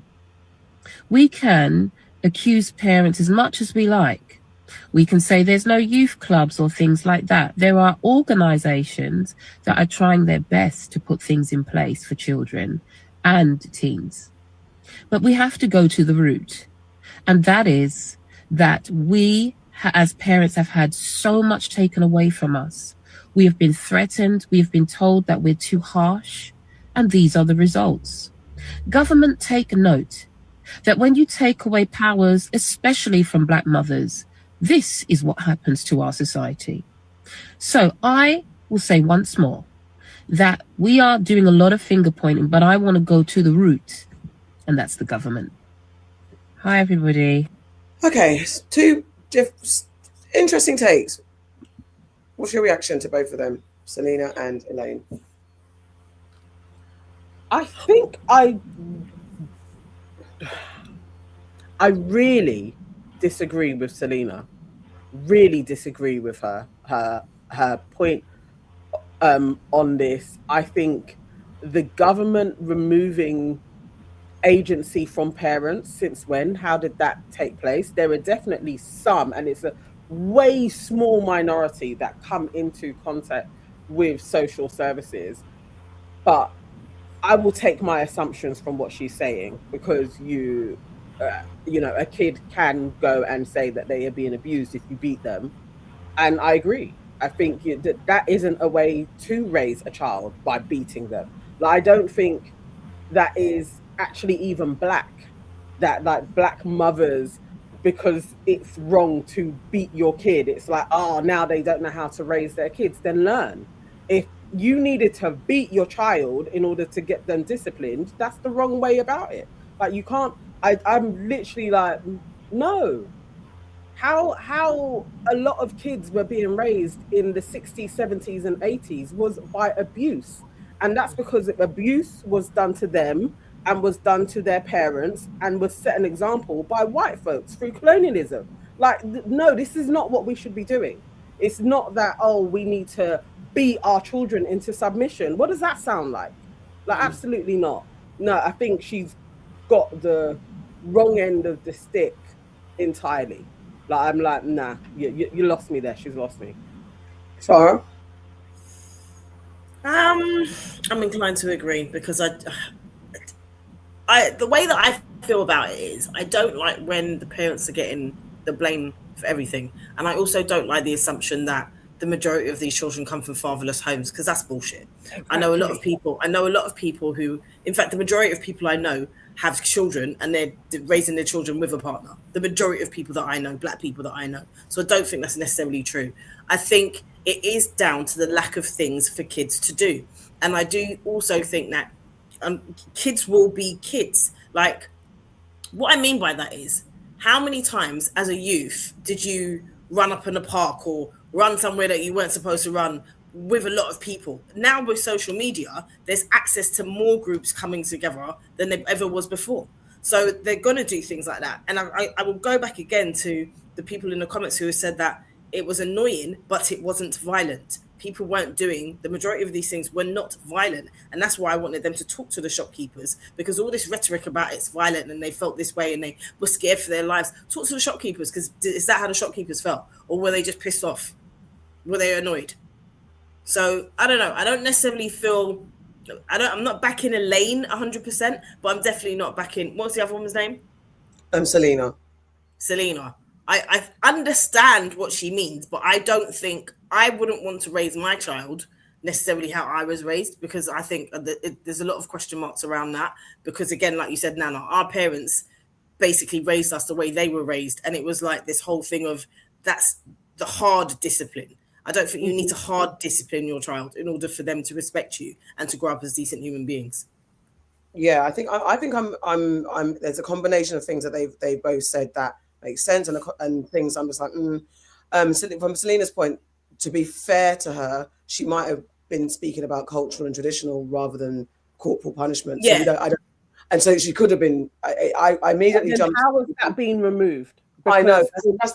How much involvement does the government actually have day to day in most people's lives? It just is like, it was as hyperbolic as GB News in a sense. I'm literally like, come on, chick. People are not.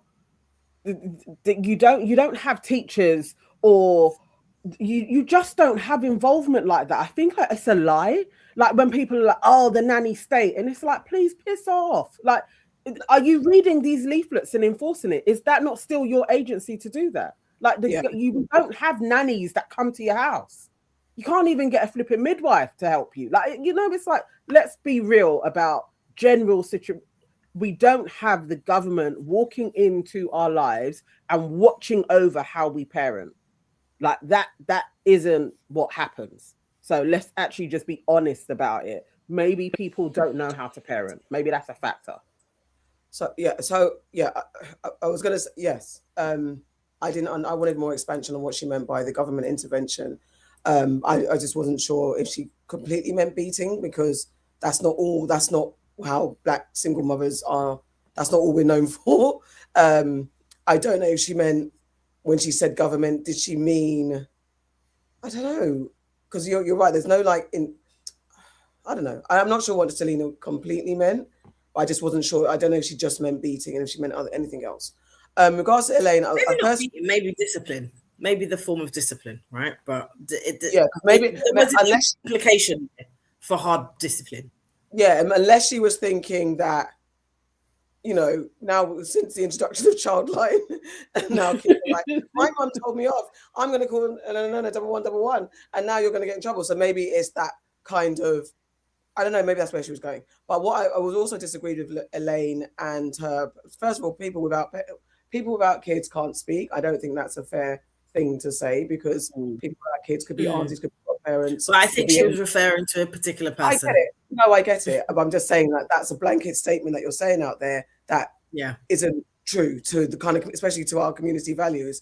That's not it. We talk about raise takes a village. It's not all people in the village that have kids that can have commentary. I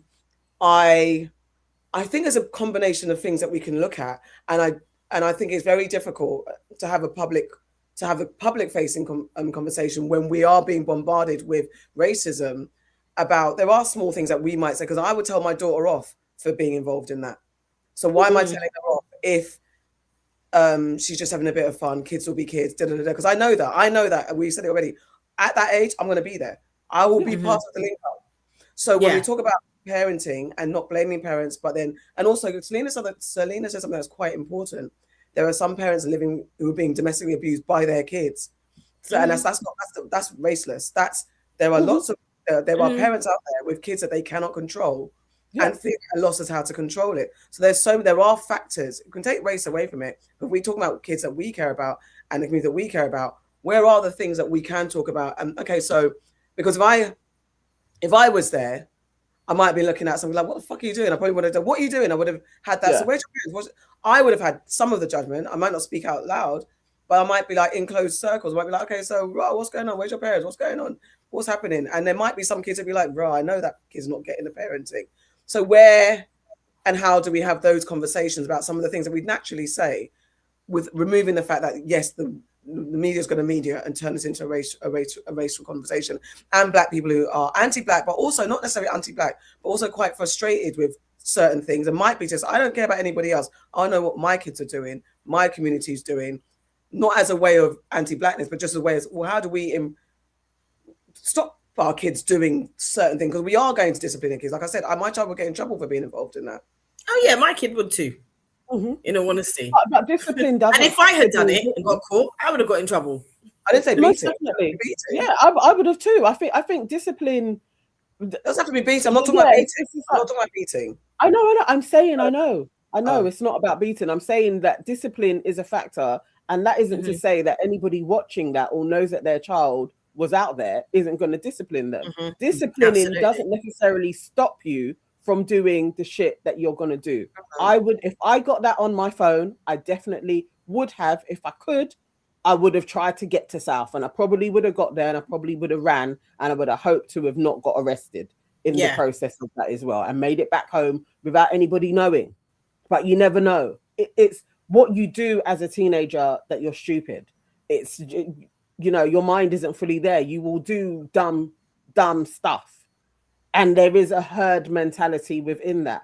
I do think people put a lot on parents should be able to totally control their children. And it's like, that has never been a thing ever in history. There's always been fractions, especially within teenage years, where it's fractured because they are trying to build their own identity. And so it's really easy to sit somewhere and be like, oh, parents should do unless you're in it. And it's like, no, people are being worked a lot, and they are working even harder to just make ends meet. That's a factor. Like, let's think about how expensive it is to actually put your kids into things during half terms, and then how much you have to work and how much time parents are away from their kids because they're providing for them. That's an issue. Who's going to take that on? Like, really? So it's like most people are doing the best that they can. I think it's also stupid to say folks that don't have kids can't talk on, like, you're in society. If you haven't had a child or not, and there are young people around you, you're a part of it, you can talk about it. Like, I always think that's really dumb when parents say, like, if you ain't got a kid, you can't talk on what I'm going through. I'm like, please, like, use your head. Like, I know it just really feels. I think it's a weird thing to say, but it feels like you're telling on yourself. Like, there's a harsh deflection in there. Everybody is susceptible to criticism, and just because you have pushed out a human doesn't mean that you can't be criticized for your parenting. But I think it's weird. Someone in the chat said she was speaking to Lin May specifically. She was speaking to Lin May. That's what I was alluding to. Oh, I didn't know that, but I still think that's such a hard. If someone doesn't know that, like I came into it not knowing she was speaking to Lin May, that's still something. Yeah, it's like say Lin May. But I think, if you haven't pushed out a child, no, I just feel like that sentiment is really off, because there are aunties and uncles that play a significant role in young people's lives and know a lot, and will make, if they so choose to, really good parents. Yeah, because they just know how to effectively communicate. Exactly. And these are the things. There is space for real classes and learning to be an effective parent. I think that is definitely, we're moving into a space of time where beating a kid ain't the answer, and lots of people don't know what the answer is because that's how they were raised. And why I was taking umbrage with what Selena was saying as well was we're not allowed to parent how we were parented, and it's like that doesn't work in this day and age. So then you have to come up with different ways, and maybe throw your hands up as parents and be like, you know what, truly, I'm not coping properly. Like, I haven't got this down. Like, I'm missing out on discipline, like all of these things. And maybe that's something as a community we start thinking about. How do we put this into action so that when parents are really losing their rag with their kid, or they feel that they are being abused by their children, there are systems in place, organizations that you can defer to. That isn't social services, because that's also not an answer. I think that definitely that conversation about, I think we were talking about it the other day. I was talking about it last night, just about, I think I was at a friend's family thing, and some of us didn't have our kids with us. And then it's that conversation about when you bring your kids with you to things, like, as I don't know if there's a difference between our newer generations, where newer generations let their kids not come to the like to their things, like, so I'm not articulating it properly. Like, say all of us got together, as in us as individuals getting together. So let's go out and chill. Normally, I want chill time with my friends, and so my child's not coming with me. But then when I had my daughter, and to be fair, I was the only one in my group at the time that had a child, and me and one other girl. So getting together, it was like I wanted to separate me time from that time, and there wasn't enough of us with kids to have like that communal time. Like maybe back in the day, with our parents would have us under their arm, and we'd all be in the same place together, and the kids would be in the room. And I don't know if that's changed. I know, Farrah, you've got a big family. Nana, you've got a big family, so maybe you don't have that. But for me, Especially being a single mum with a child only, and my friends who didn't have kids at the time, I missed out on that. So, but my child got it with family. I don't know if the new I just wanted to know if you got to think the new generations don't do that kind of communal gathering where there is like a bit of a village where kids can be in the same space with us and have friends of their family friends, so that even that then maybe they're not inclined to go out and just do mad stuff because they don't have that network. I don't know if I'm articulating myself properly. I know what you mean, but I think for me it's different. It's like you said, like I have a big family, so when we're doing stuff, all the kids are around. Like I'm fortunate enough to have grown up with my cousins being my first best friends, and my daughter's fortunate enough to grow up with her cousins being her first best friends. You know, so I definitely think that does make a difference in what you do externally, what you seek externally as well. Yeah.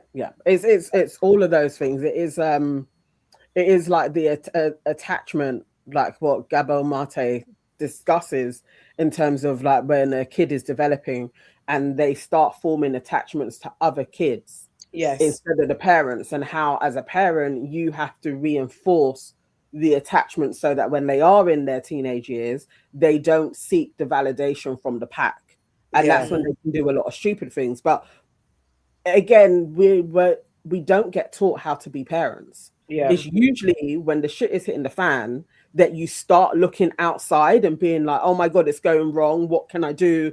Like, oh, how do I find help and all of that? But I think that is something something that we need as a community to actually reestablish our parenting rules and organizations that people can rely on. Is outside of the state, because the state is racist. And so it's trying to remove that, to expecting a social worker or the state to effectively look after your child when shit's going wrong. No, they will just institutionalize them and try and put them in prison as soon as. Like, it's just the way of the world. So yeah, that's I mean, still, if you want folks to be working all the hours God sends, I feel like you have to put in provisions for their children. 100%. I think that's a simple one. All right, let's move on. So I don't know this. I mean, I've never liked these two, and Jake Paul has decided that in response to Drewski, he might do a bit of blackface. Look, he got money. Oh, Strike setting it off again. Let's go. But look at what he's saying. Send these kids to Dagestan and forget. No, but okay. Thank you for starting it up. Remember, guys, if you want to join the chat and get on our our platform on the Town Hall, then to make your donations, you can come and chat and join in the conversation. For the meantime, we've got Jake Paul, who reckons he's going to consider doing a bit of blackface in response to Drewski's skit about Bass and Erica Kirk. I want to ask you something, because I've been, over the last couple of days, calling makeup artists, and I was gonna do a response to this and like go and do like the full on darker, and do it and just do it back, because why not? Yeah, like, are we on the same playing field? Like, I think if there's a way to do it, singing in well, there's even this sentence. But if there's a way to do it, I've been here many times. If there's a way to do it, I think there needs to be some Black support for the character. I want to ask you something, because I think, like I'm saying, like say if Drewski or I'm trying to think of somebody else. Charles Barkley. If you got one of those guys to be like, hey, Theo, I want you to do this skit with me. Let's do this. But still, that's pussying out. You think it is? Yeah. Me, there's a level of like, doesn't that make us more like prejudice? Like more prejudice? That makes us, if we have to partner with someone. Drewski just dropped this, and he's done it a couple of times. Exactly. Actually. I fucking love it. This is great. This is how humans should be. I agree. We should fucking make fun of each other. And I don't see in color, I see in truth and comedy. Oh, boo. Boo. You're Boo. are we living here, I think. Boo. Flog him. Flog him. Flog him. I don't even talk properly because his jaw is still broken. You see how he's I don't understand. You know what? Yeah. White folks, when they're talking about things, just spit it out. When they try and go round the houses, it actually makes my skin crawl. Like, just say what you want to say. Say the offensive shit. Just get it out there. Why would he do it with Charles Barkley? Because you know why he said Charles a comedian. No, do you know why he's saying Charles Barkley? So interesting, because Charles Barkley has been the affable black man on the sporting platforms. So that's why, like, they're linked. The fact they said Kai Cenat and Charles Barkley is quite telling, because they're like people that are amenable to the streaming world. Or Charles Barkley's been a bit of a. He said some shit. He said some kind of. He's not a comedian. No. It's like he said approval. He said he wants approval as a cosign. So he just drew for the amenable black that he knows or he could think of. He could have said Terry Crews. I mean, that even may have landed better. No, it may have been like because of approval. I'm like, why are you plucking? Then you may as well have said Herschel, whoever. Like, you're just plucking any random black man that is a little bit conservative. That's what is prejudice. Yes, like that you would pluck anybody. They're not even of the arts. If Drewski pulled you along and was like, okay, so now I'm going to put you in blackface, what Theo was saying, I kind of understood the way he was thinking, well, you shouldn't do it yourself. You could go in somebody else's sketch. But you know that's not what he's talking about. He wants to do blackface. Do it then and see if you don't get another broken jaw. Like, just do it. If you want to do it. Do it like the white girl that did it. And now she's demonetized and was crying. Like, do the shit and suffer the consequences. Why are you talking about it? That's what's pussy. Sitting on a pod, I've been thinking about doing blackface. Do it and see where it gets you. And that's like all the whites doing whataboutery. Like, oh my god! And of course, the outraged politicians. It's like we don't even have to break it. It's not even worth breaking it down because you know why this is different. You know why blackface is a problem. You know. So all this dance around and pretending to be offended and well, it did so well. And the thing is, when he said that, I got chills because I beg don't let any of these kind of dance for massa type Negroes. Like, it's okay. I agree with you. It's racist. Let me do it with you. I don't. If I see that, I'm gonna. And if Drewski, you're standing 10 toes down, please, I beg. Cause I understand there's that community of comedians where they think that, it's true, like, but because sometimes they all band together with comedy. It's just comedy, and all comedy is protected. Jake Paul ain't even a comedian. I'm still like, what? Why are you getting involved in this? What's your business? What's your business? I just don't want any black, and especially Drewski. I don't know Drewski or Drewski's politics. I don't know where he really sits. Right now, he's doubling down, 10 toes down, and I hope he stays there because big you up. But I still don't know what if the white person says, okay, come on, let's do it together. I'm scared. I mean, okay, so if he wants to have a response back to Drewski, what are you going to do? Dress up like Candice Owens or something? What's he going to do? Black woman or one of the Diamond Girls? I don't know if anybody would really give a hootenanny. Like, it's depending on what you're going to do. Who knows? It may land. You know what they'll go for? They'll draw for the most hood, ghetto stereotype that they have of a black woman. You know, that's the first thing they want to do. That's the first thing. I'm going to do a ghetto black woman. They won't do a man. They won't do a man. But they've been doing that shit. This is why we're here, because you lot have done it. You stop making out, like Nana said, that you don't know the connotations around blackface. Stop making out like you don't understand it. You understand it. You're just pissed that you can't do it anymore. That's what it is. So if you're big and bad, do it. Yeah. That's why they're so bad. They're so stressed. That's why Amber Rhodes needs some piss off. Talk about white people can say the N-word. It's such a a noose around their neck, pun intended, for them not to be able to do these things and say these things. They felt like that's the one little piece of power that we have. We don't have the financial thing, but you cannot dress up like us and see what happens to you. This man said he don't see colour. Wasn't he just chatting shit the other day truth. about Bad I Bunny? don't see colour. Little pussy. He was chatting shit the other day about Bad Bunny and Puerto Ricans. These times you live in fucking Puerto Rico, yeah? You pussy. What are you talking about? Don't make another black man break your jaw. Do it, innit? Exactly. Please refight Anthony Joshua. Please try again. Let him break the other side. Actually, it was broken 2 places. Maybe he can break his nose as well. Break the middle, because what the hell? Yeah, exactly.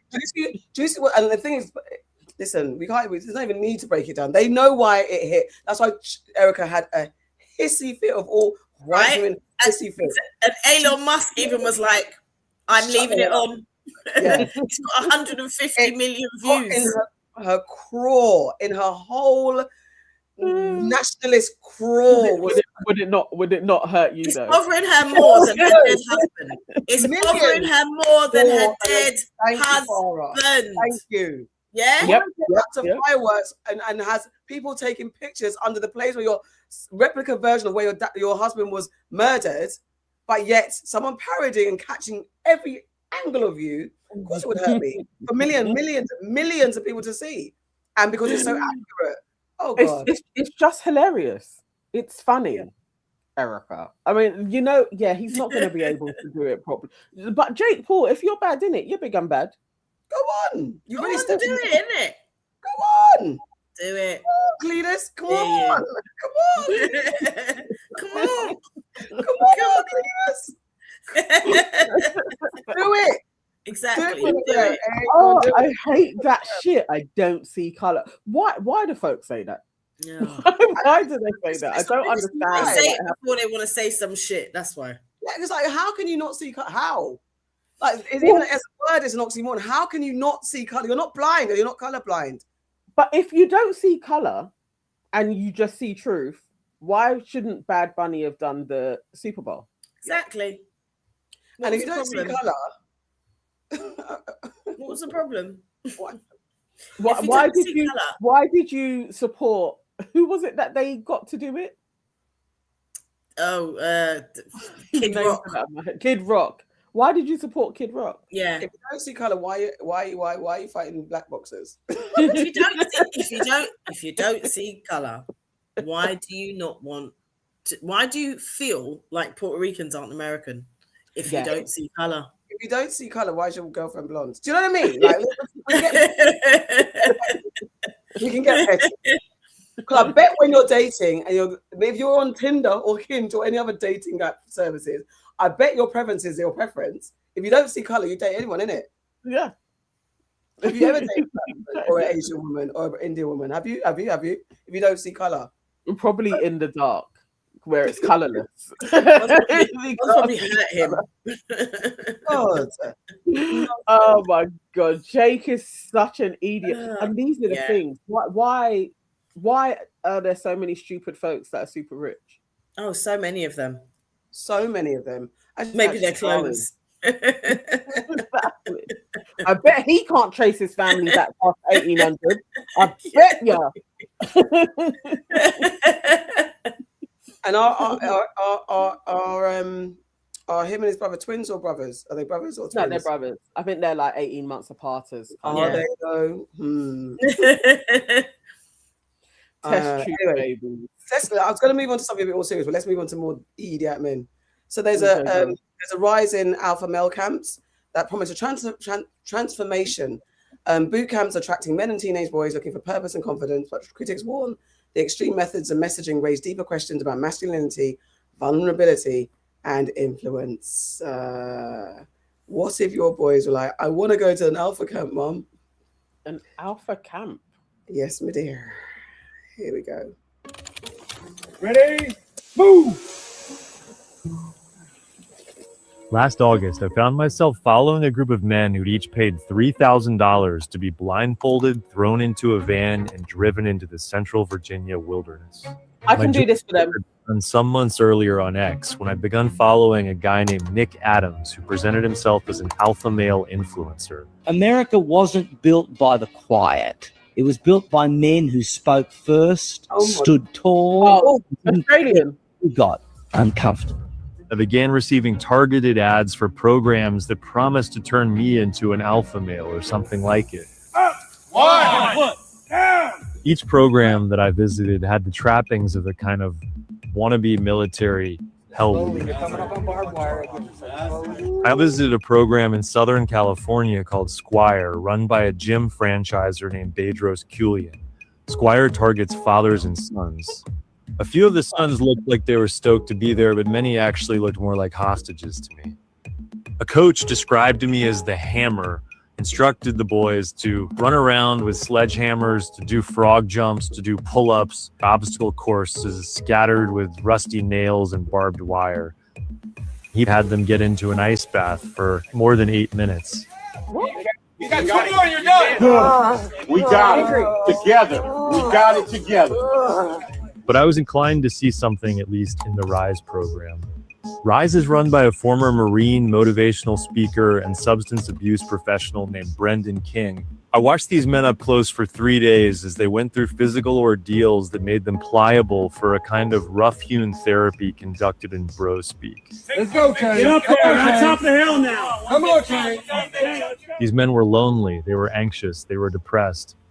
They felt a bleak outlook in their personal and professional life. An unemployed Army veteran in Arizona was brought to tears shortly into a low crawl up a steep gravel driveway, admitting to the group that he had erectile dysfunction. Another participant, who was being sprayed with a hose while he was wallowing in a mud pit, told the group that he had experienced horrible childhood abuse and neglect. On the final morning of the RISE program, I walked to a mountaintop with the guys who sat and journaled for a while as the sun rose. The founder of RISE, who has tried to be an alpha male himself for years, told me that he'd ultimately decided that the right kind of man should have qualities of both a beta and an alpha male. He described this kind of man as a sovereign male, and he believes that that's what he's creating. So, what do you think, as women who date men and who understand the crisis out there? Is it wise that they go to alpha male camps? Because in the end, it sounds like he came to the conclusion that beta and alpha are a bit of both, and then they had to give it a new title. Something I hate the boxes, but stop laughing. No, I get it. There's a lot of lonely people out there. It's just camp, innit? It's just grown men camp, like doing activities, orienteering, grown men camp, and then. In the sunrise, you find yourself, it's cheaper, go to a festival, go Glastonbury. You could have similar experiences and it'll be fun. Like, just sitting in an ice bath, all of this kind of spin on men have to get back to being men type of thing. I think the world has changed. And I don't know if this is the answer, but maybe they've got to go through all of the iterations of shit and then they're going to find the thing that they need. But I'm sorry, it was funny. The guy was rolling and then he admitted that he has erectile dysfunction. I found it amusing. I'm sorry. Farrah, what do you think? Yawn. Do you know what? I'm all for people getting together and sharing their feelings. I think it's good. It's cathartic, right? I'm all for that. But I don't know about this men need to be men and alphas, and I don't know about that. Like, the world's moved on. We don't need alpha men. Whoa, I make fire. We don't need that. I mean, I don't mind a bit of grit and brawn and a bit of beta. I think it's a mixture. I actually, because first I watched, I was like, we don't need this, and I don't like it being posed as what real men should be and the alpha of it all, because that gives different connotations. And you've got all these boys going through this stuff. I don't know where they're coming from or who sent them there, because if any of their parents sent them there because, you're a little bit sissy, or you're not, like, why are those boys there at that young age? And it's different from going to, cadets or there's things that there are groups that are in existence that are like, okay, cool. But framing it as alpha male boot camp And so what are you indoctrinating into your boys? I think that's exactly. Yeah. That's where it's all a little weird. Yeah, it's weird. weird. Exactly like the Duke of Edinburgh Award, or well, F them. But do you know what I'm saying? That those type of things. There's things you can do that are team building, and Yeah, not just yeah. men. You can do it with women as well. Like, like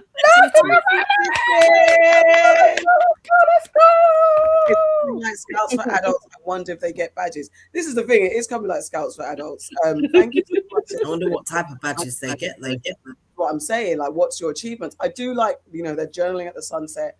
I'd appreciate groups like that. I'm sure our good friend Marvin has something similar. I appreciate you understanding that you've got to be a bit of both for what man is. And I know that as women, we don't know the things that what men need in order. I hear it and I can see it.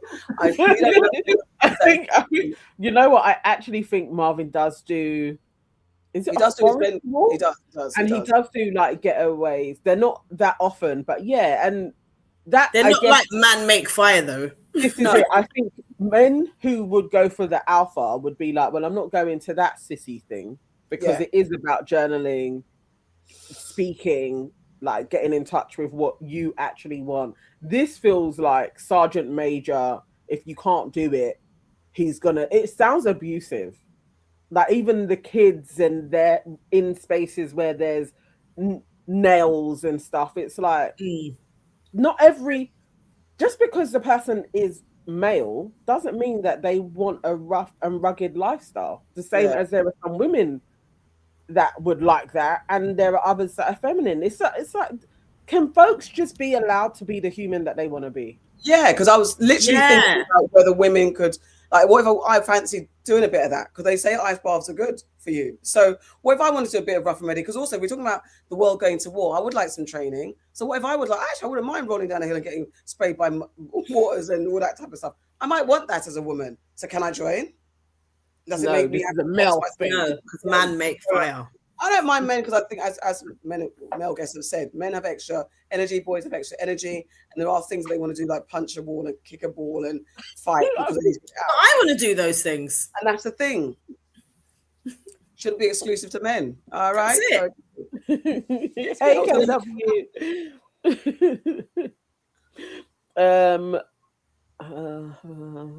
yeah, that's it. Anyway, I think it's late, so we could wrap it up. Because the rest of the it's 11:30, and one has work in the morning.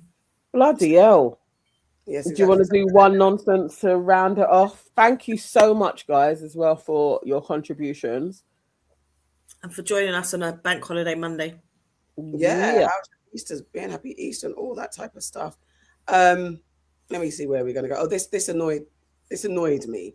And so I don't want these people to gentrify our favorite things. Let's get into this. Okie dokie. 1 second. I can't believe time's moved so quickly. Man, make fire. Yes, this is weekly. News and Nonsense is weekly, generally on a Sunday at 12 p.m. But as Sunday was Easter Sunday, we had other things to do. So every Sunday, 12 p.m., we are here. Subscribe to the channel. See you next week as well. Yeah, it's a PSA, I think, because this guy has said white people have discovered plantain and don't know it's dangerous to eat. I've seen this. Enough of these on the diet. This isn't the same as this, and you might think, what the hell are you talking about? This thing right here is called a plantain, or plantain if you're from Jamaica. Now, fuck off. That annoyed me automatically. I can't. What do you mean? This probably is the best carbohydrate source in the world. Now, green doesn't even taste like a banana. It tastes like a potato. You got 3 grams of fiber, really good carbs. After about 5 minutes, you are left with possibly the healthiest chip in the entire world. Wait a damn minute. White people are eating plantains now. Dear white people, I know you like to listen to your fellow brethren, as you should, that want to eat, but I want to share a story about the one time I brought a white friend to Haiti. He ate a plantain and he lost his eyesight temporarily. I think plantains are poisonous to certain people, and I'm not sure if your body has to build up like some immunity or like some response to it. Another one of my friends brought a friend. She was from Ohio. Her hair started falling out. Another friend was profusely vomiting. So I don't know if plantains are exactly what you guys should be preparing.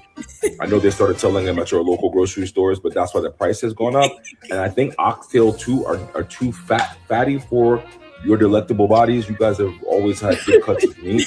So I think you should leave that to the people who naturally are supposed to eat it. This is just what I'm sharing with you. You don't have to believe me. But I think plantains are poisonous to you guys. And I think you should stay far, far, far away. Because who wants to lose their eyesight, go dizzy, vomit, or lose their hair? You know? I think we're fine to eat it. But hey, eat at your own risk.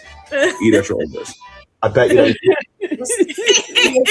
It's just I'm gonna say a big up to Yvonne. She's donated some. Thank you, Yvonne. Where's it gone? Where's it gone? Where's it gone? Thank you, Yvonne. Thank you. He said, the white man said. Oh, sorry. He said, plantain or plantain if you're from Jamaica. Shut the fuck up. And then he said it tastes like potato. It tastes like potato. What kind of potatoes are you eating? The perfect chip. What? Anyway, it's always you see how black it was? He left it on the fire for too long. He turned his head. It's fine. What you did was perfect. And exactly that. That is literally what's going to happen. Your hair will fall out. You will it's the blindness. It's the blindness for me. Yeah. It will. It is. It's true. It's true. No. Honestly, we actually don't need them getting on plantain train because at the moment now, around the corner, we've just got it back to free for £1. Same. If white folks start getting involved in this, they're gonna start selling it like bunches for like 10 quid. It'll be like avocado. We don't. It'll be like honestly, folks. Even sometimes, if you got somebody coming around, like don't prepare it.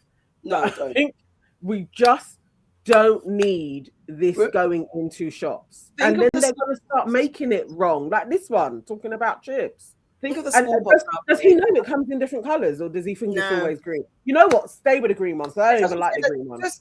I actually do. So listen, I like green banana. No, listen.